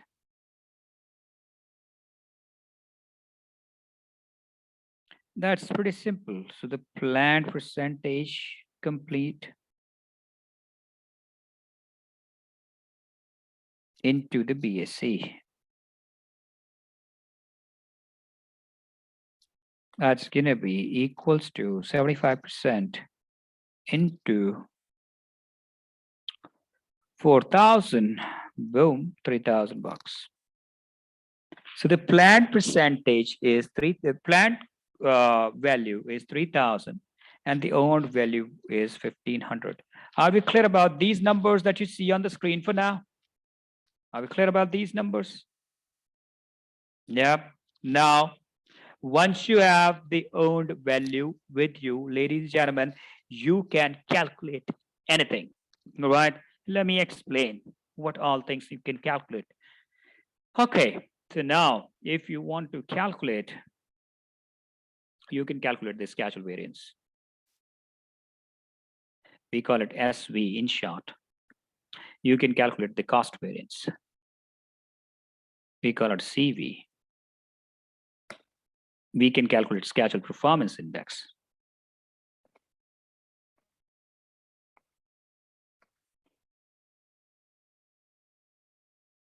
Which is called the SPR. The cost performance index. The CPI, not the Communist Party of India. This is the cost performance index, right? You can calculate estimate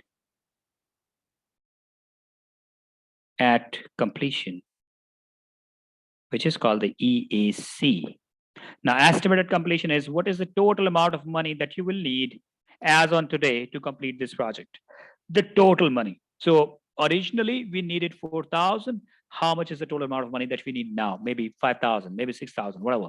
That is called estimated completion, right? Then you have estimate to complete.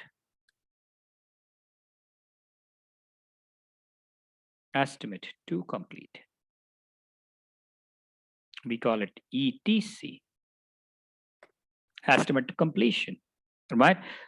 Estimate to completion is that what is the amount of money that you need in order to complete the remaining work. Just like we have 2.5 walls with us, right? So what is the amount of money that you still need in order to complete these 2.5 walls, all right? That's called estimate to complete, all right?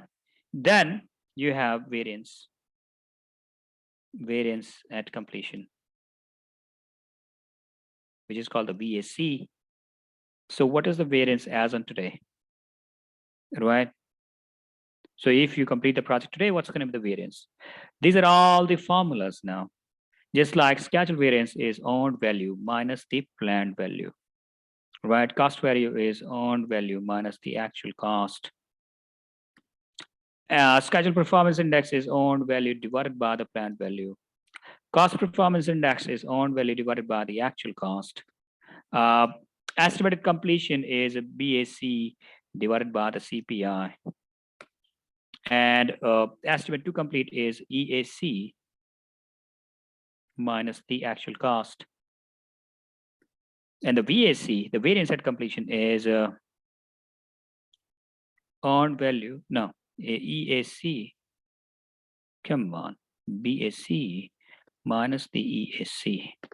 So these are the formulas for that. Now, let us start with the schedule variance. Earned value minus the planned value. So what's the earned value? 1500 minus what's the planned value? 3000. How much do you get? Negative 1500. So what it says, when it comes to the schedule, ladies and gentlemen, you are behind in the schedule with a work which is worth 1500 bucks. Now, is that not the reality? Are you behind this project by, a value of the work which is worth 1500? Are you behind by a work which is 1.5 walls? Is it?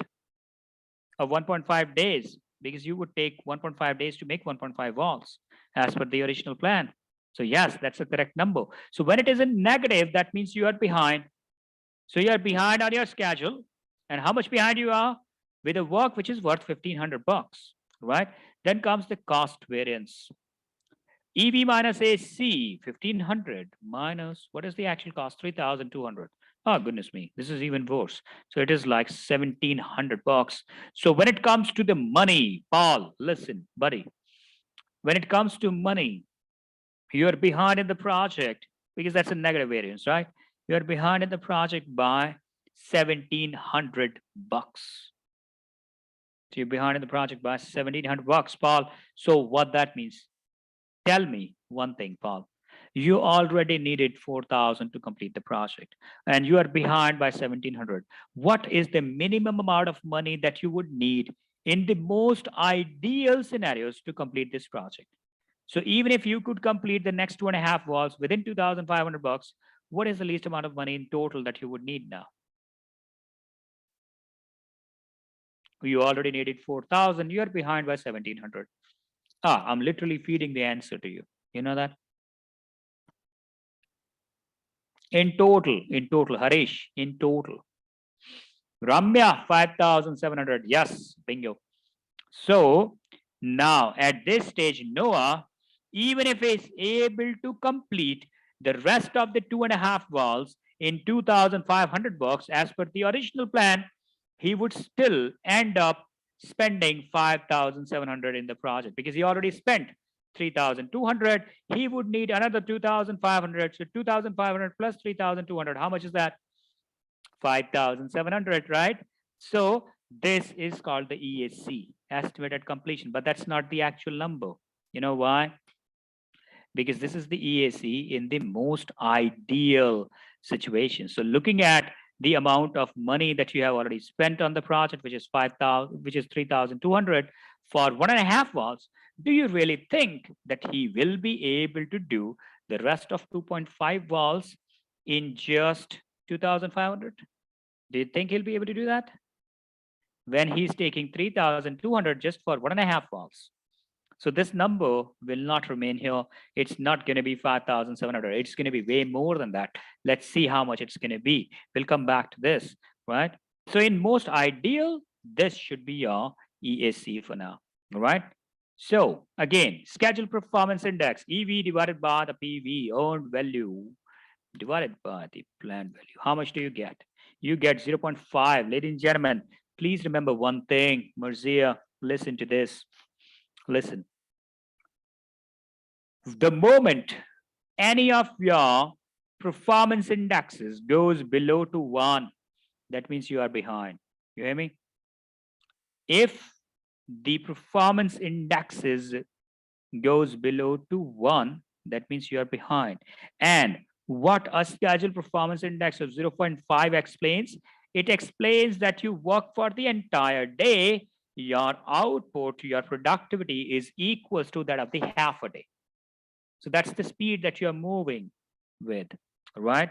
So your rate of progress is a half than what you have planned, right? So you planned, I'm going to make 1 wall, you're able to make half a wall, right? That's really bad. This is 50% of the original plan. That's really, really bad, I tell you, right? Then you have the cost performance index, the CPI, the cost performance index. Ladies and gentlemen, what is a CPI? The CPI is a measure about the cost, how the cost performance is happening. What is the formula? EV divided by the AC, earned value. 1500 divided by AC, which is goodness me, 3200. That's not even going to be 50%. That's going to be like 0.46, I guess, right? So how much is it? Yep, 0.46875. Ladies and gentlemen, that is the CPI. Again, less than 1, so you're behind, right? And what the CPI of 0.46 explains to you. Let me tell this to Noah, because that's his project. You know what, Noah? What 0.46 means? It means, buddy, that when you spend $1 in your project, Noah, listen to this. When you spend $1 in the project, you get an output which is worth 46 cents. You understand where you're heading right now? When you spend $1 in the project, you get an output which is worth 46 cents. You are in trouble, Noah. I can tell you that right now, right? With 0.46 of the CPI and 0.5 of the SPI, nobody can save you. Okay. Now comes the big question. How much money in total would Noah need in order to complete this project? We are thinking 5,700. Why? Because we say that if he can complete the rest of the 2.5 walls within 2,500, which was the original plan, and you're going to sum it up with the actual cost, which is 3,200, right? That would give him 5,700. But what is his rate of expense right now? The CPI is 0.46. Now, as per that rate, how much money he would need? So BAC divided by the CPI, the BAC is 4,000. Hold your heart, Noah. There comes the number. Boom. 8,533.33. Goodness me. How much money did I give you, Noah? I gave you 4,000. How much money do you need in order to complete this project? 8,533.33. You are in trouble. Build a fence out of sticks and stones. Yeah, that's what he has to do now. Right. You owe me some beers after. I owe you nothing. You owe me these 4 walls. Deliver those to me. It's a fixed value contract if you're forgetting that. Right? And you are lucky that I'm not putting in the late delivery penalties on you. All right. Otherwise, that could also be a part of the contract. Okay. So 8,533 inaccurate initial estimates. Yes, Leslie, he did not consider the cost. You know whose fault is this? You know whose fault is this? This is Noah's fault. He chose a wrong contract for a wrong project, right? When he was not sure about the risks involved in the project, he should never go with a fixed value contract, right? It doesn't matter how good we are as friends. I wouldn't give him any more money. He need to spend 4,533 from his pocket rather than earning something from this project. He'll be spending that amount of money to complete that project for me now. And then comes ETC. How much is the money that he still needs for those 2.5 walls? EAC minus the actual cost. So EAC 8,533 minus the actual cost 3,200. Boom, 5,333.33. Right? But all this estimate is assuming the same reason for failure to deliver exits. I'm not able to comprehend with what you're writing here, Ramya, to be honest. You need to rephrase that for me, please. Okay, then comes the variance at completion, the VAC, ladies and gentlemen. BAC, which is 4,000, minus the EAC, which is 8,533, a negative variance of 4,533.33. That's where Noah stands as on today. That's the variance at the project's level. I mean the risks, but you spoke about it. Okay. Yeah. Yeah. That's because that's a very genuine question that should come across your mind when you see that. So you asked a right question here. But then, because a lot of other people also ask this question, so I know that somebody might ask, so I just thought of answering that in advance. All righty. So that is called earned value analysis. Are these numbers clear to all of us? Did we understand how these numbers came up? Yeah. The project managers who don't know how to calculate this, they could be anybody, but not the project managers. Right? So you could be anyone, but not the project manager, because the project manager should know how to calculate these. So if you just recall this conversation between me and Noah and me and Leslie, if you recall this example, you will never forget what earned values are and how do you calculate those. All right. So that was about the earned values. I hope this is clear. I'm going to save this and we're going to move on. Please keep this so we can go back to it. Absolutely. This is saved.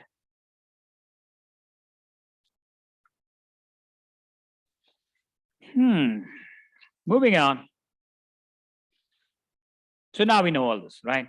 So the earned value, now we understand what planned values are, what earned values are, what actual cost is. So planned value was 4,000. No, on the third day it was 3,000. Earned value was 1,500. Actual cost was 3,200, right? So these were the numbers in our project. Moving on to the measurement for the schedule control. Ladies and gentlemen, two things in here. Schedule variance, EV minus PV, earned value minus planned value. So 1,500 minus 3,000 equals to negative 1,500. That was our schedule variance. SPI, EV divided by PV, that was 1,500 divided by 3,000 equals to 0.5. So that was our value, our SPI for our project, right? Moving on to the CPIs and the CVs, earned value minus the actual cost. So 1,500 minus 3,200 equals to negative 1,700. That was our number. CPI EV divided by the AC. So the earned value 1,500 divided by actual cost 3,200 equals to 0.46875. That was our number, if my memory is serving me correct here. Right. Moving on to the estimate at completion, the EAC. So the formula is BAC divided by the CPI. So the BAC is 4,000 divided by 0.46875 equals to 8,533.33. That was the EAC for us. All right. So that was our value. All right, just give me one sec. I need to put it somewhere here. Okay, there we go. So that was the estimate at completion as per our project. Moving on to the ETC, EAC minus the actual cost 8,533.33 minus 3,200 equals to 5,333.33. So that was the ETC for us. And then comes other performance reports that we can use to check or support the performance of the team. Now, so we know about information radiators. These are the big visual boards that we can place at the public locations, right? So that the people could see them and know what's happening in the project. Burn up charts, burn down charts, right? So the burn up chart and the burn down charts, right? These are very commonly used charts that we can use for performance reporting. On value management, we understand that now. Variance analysis, so the plan versus actual analysis. Work performance reports, work performance data, work performance information, work performance report. We know about all three of these from the other day, right? Quality reports, talked about those reports when we were in the quality chapter, right? Dashboards and dashboards, all of these are the various different types of reports that you could use to check the performance and to support the performance of the team. Moving on, ladies and gentlemen, to implementing the results of the retrospectives or the lessons learned. Tell me this, do you think that retrospectives or the lessons learned could really help in supporting or enhancing the performance of the team members? Do you think it could help? Absolutely. Definitely it can help, right? So that's why what we have to do, we have to implement those results from those retrospectives, from those lessons learned, right? So what do? You rank the opportunities by importance and urgency, right? You incorporate the tasks necessary to realize the improvements, right? You apply the ideas to the team environment. So once you get those ideas, you apply. So retrospective, this is what we do, right? So to improve the future performance of the project or the team members, we try and implement a few of those things in the next iteration or the future iterations, right? So that's what comes under implementing the results of the retrospectives. Moving on to conducting, I'm not going to talk about it. We talked about it already. Setting up the stage, check-in activities, variance analysis, agreeing on a few of these actions, and closing the meeting, right? So we know about retrospectives. Moving on to the next topic here, which is about address and remove impediments, obstacles, and the blockers, right? So how would you address and remove those impediments, obstacles, and the blockers, right? Now that's where the servant leadership would again come into the picture. Let's talk about this topic now. That's probably going to be the last topic for today. Let us start with the deliverables and the tools here. So to address and remove the impediments, obstacles, and blockers, what do? You use the backlog, right? Now the backlog reprioritization can be used to remove these blockers and impediments, right? Updating the task risk registers, action plans, and updating impediment task loads. All of these are the deliverables from here. How do you do that? By going to the daily startup to understand what are the impediments, obstacles, and blockers, right? By going into sprint reviews, risk reviews, and the backlog assessment. Every single impediment could actually be a risk for the project, right? Please remember that. Any impediment could be a risk. Any obstacle or blocker could be a risk for the entire project, right? So you have to review. So I don't make a separate impediment task load, or I don't keep an impediment register with me. I use the risk register and monitor all these impediments as the risks for the project. Right. Let's start with this. Let's start with what is an impediment. What is that? A situation or a condition, an action that either slows down or hinders the progress. Anything that slows down or hinders the progress of the project team members is called an impediment. For an example, if the teams are not able to decide on that what should be the file saving location, let's say, right? So they're talking and talking and talking. One section of the team says that it should be an online location where we should save this file.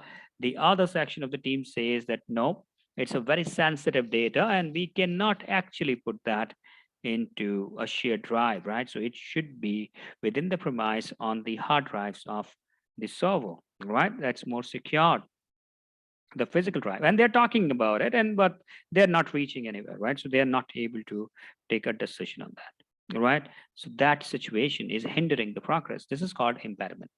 Then you have the other one, which is called obstacles. Obstacle, a barrier that should be able to be avoided or overcome with some effort or with some strategy. Just like we are waiting for a government approval to start the construction at the site, right?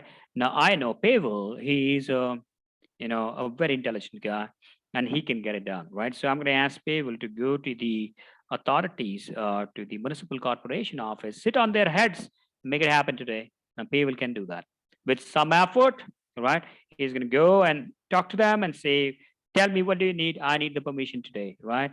Tell me what I have to submit, what document you want from me. You want the designs, you want blah, blah, blah, whatever, right? I'm going to do it today. Please give me the permission. We are not able to work at the site from the last 1 week just because of that permission, right? I cannot delay that any further. You tell me what is required. I'm going to submit that, right? And Pavel will get it done. So what is this? That was a barrier because we can't start the construction until those permits are granted. But then with some strategy and with some effort, we should be able to overcome those. That is called obstacle. Then you have the blocker. The blocker are the events or conditions that cause the stoppages in the work or the advancement, right? So the blockers are which will cause this stoppage where the work actually stops, right? This is what comes under the blocker, right? Just like for an example, if the license of a software expires, so it is beyond the authority of the project manager and the project team to procure the licenses. Now we have to wait for the organization to procure those licenses so that we could continue, right? Otherwise, the work would be stopped for that period of time. So that is what comes under the blocker, correct? So these are the three different things, the impediments, obstacles, and blockers. If you understood the differences between these three things, ladies and gentlemen, please say aye on the chat for me.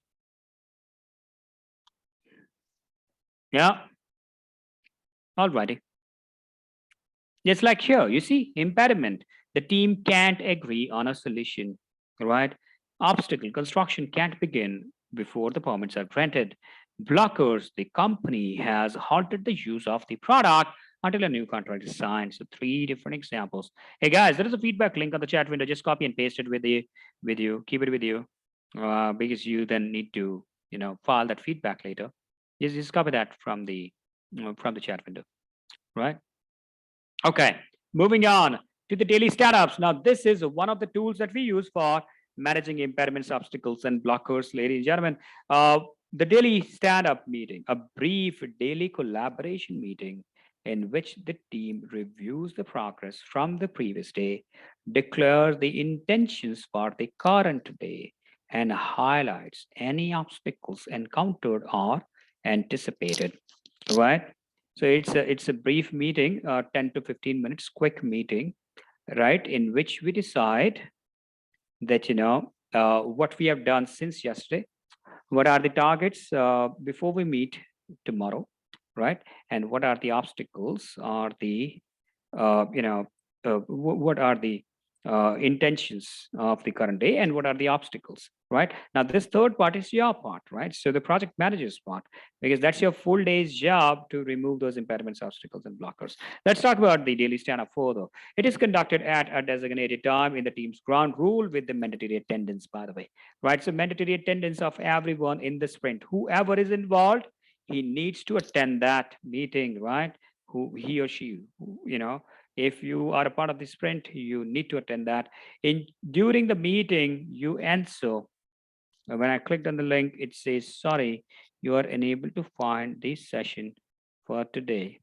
Hey, Sayed, people are not able to file the feedback. You need to check that, buddy. Okay. So I just informed him. He's checking on that. Okay. So during the meeting, what do we do? Three parts, just like I said. What's been done since the last meeting, what needs to be done before the next meeting, and what does anyone need help with today, right? So that's how you do the daily stand up, and that's one of the methods to raise those impediments, obstacles, and blockers. Then what do you do? Then you track those impediments. Now I track them as the part of the risks. All right. So tracking impediments as they are raised, addressed, and resolved to ensure communication and oversighting. Track the impediments with the issue log, the Kanban boards, the software applications. You can use any of these methods. You capture the status and the efforts associated with the identified impediments. You file the reports about it, that what's the current status of that impediment, obstacle, and blocker. And I, generally keep them as a part of the risk register. There we go. Risk register, risk review, right here. Impediments may be due to or a result of the project risks or the issues, right? So they could be maybe because of the the due to a risk, or maybe impediments could result into a risk, right? Risk raised formally during the daily startup meetings, iteration reviews, and or informally, both of these risks are added into the risk register. Newly identified and existing risks are updated based on the current knowledge and the situation of the project. So this is how you can manage. You can do the risk reviews and use the risk register to manage the impediments, obstacles, and blockers. Then comes handling the impediments as the servant leader. All right. Where's Pavel? Hey, Pavel, that's the same guy? Yeah? He looks like me a bit? No? When I was 5 years younger? Yeah? No, who was that? Somebody said that, right? In the last class. That, yeah, this guy looks like a 20-year younger version of you. And I felt so bad. You said 20 years younger than me. I'm just like 5 years older than this guy. Okay, so handling the impediments as a servant leader, ladies and gentlemen. The aim of the servant leader or the project manager is to clear an unobstructed path for the team so that they could contribute and deliver the work, right? Optimize the workplace to be free of obstacles and other impediments. How this is going to happen? By creating the right team space, by focusing the efforts on the work, by removing distractions and non-value work and other confusion. So what do? You bear the most of the burden on your shoulder as a project manager to remove those impediments, and you give that clear path, unobstructed path to the team members so that they could focus on their job, right?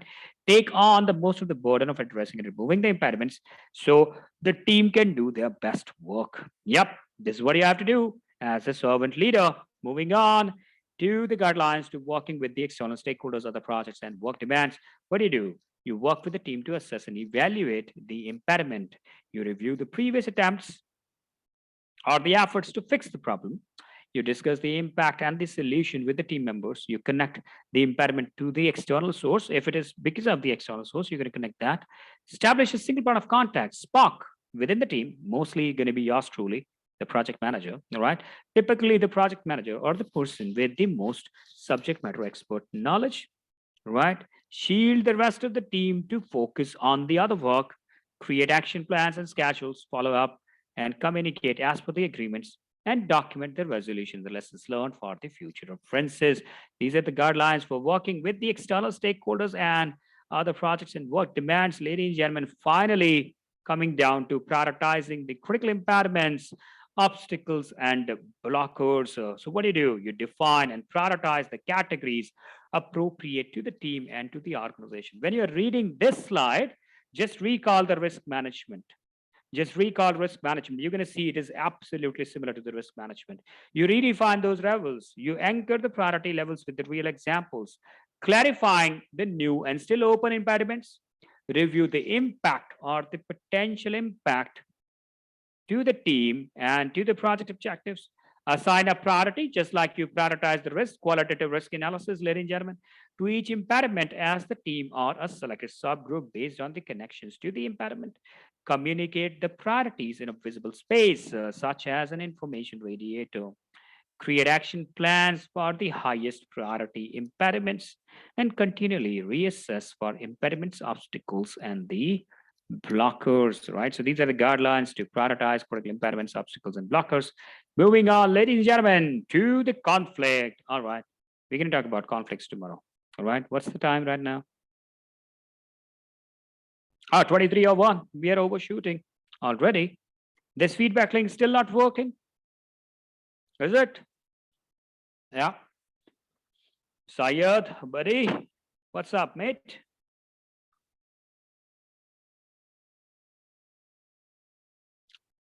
Syed, come online, please.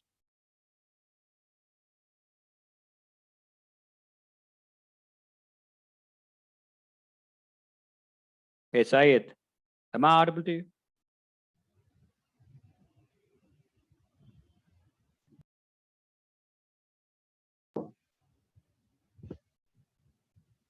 Hello learners, are you able to hear me? Please confirm. Yes.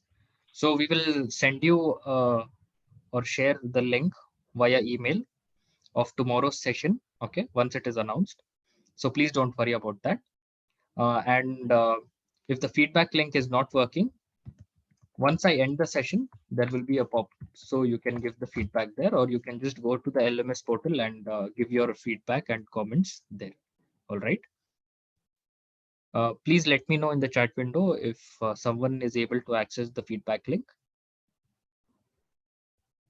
All right, Syed, you take it on from here. I'm going to take your leave. I've got an early morning session tomorrow. Thank you. Thank you, guys. I'm going to sign off for now. Bye-bye. I will share the recording for today's session as well in the ticket, okay, via email, and I will share tomorrow's session link with you all. Tomorrow's session joining link and the recording of today's session will be shared via email. So please check your email of spam folders as well, so that you do not miss. Okay. The email will be from noreply@simplylearn.net.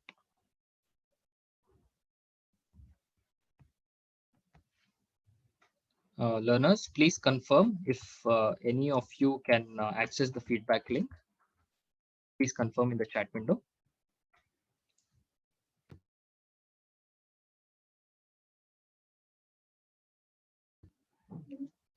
Can you please try it in the incognito mode? Somebody.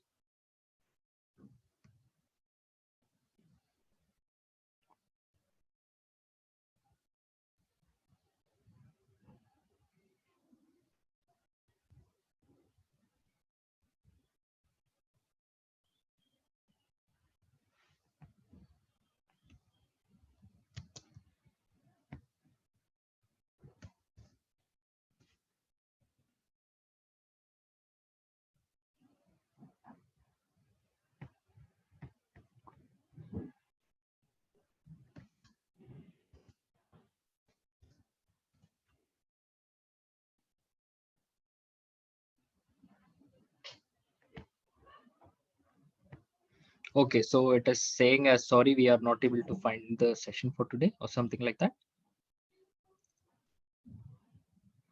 Okay, okay. No worries, Chandni. Please give your feedback once I end the session. You can do that. A pop-up will appear. All right. And I will be sharing today's session recording and tomorrow's joining link in the email to all of you. And please check your spam folder as well so that you do not miss the email. Okay. All right, learners, this is Syed. I will be ending the session now. Thank you and happy learning. I wish you all the very best.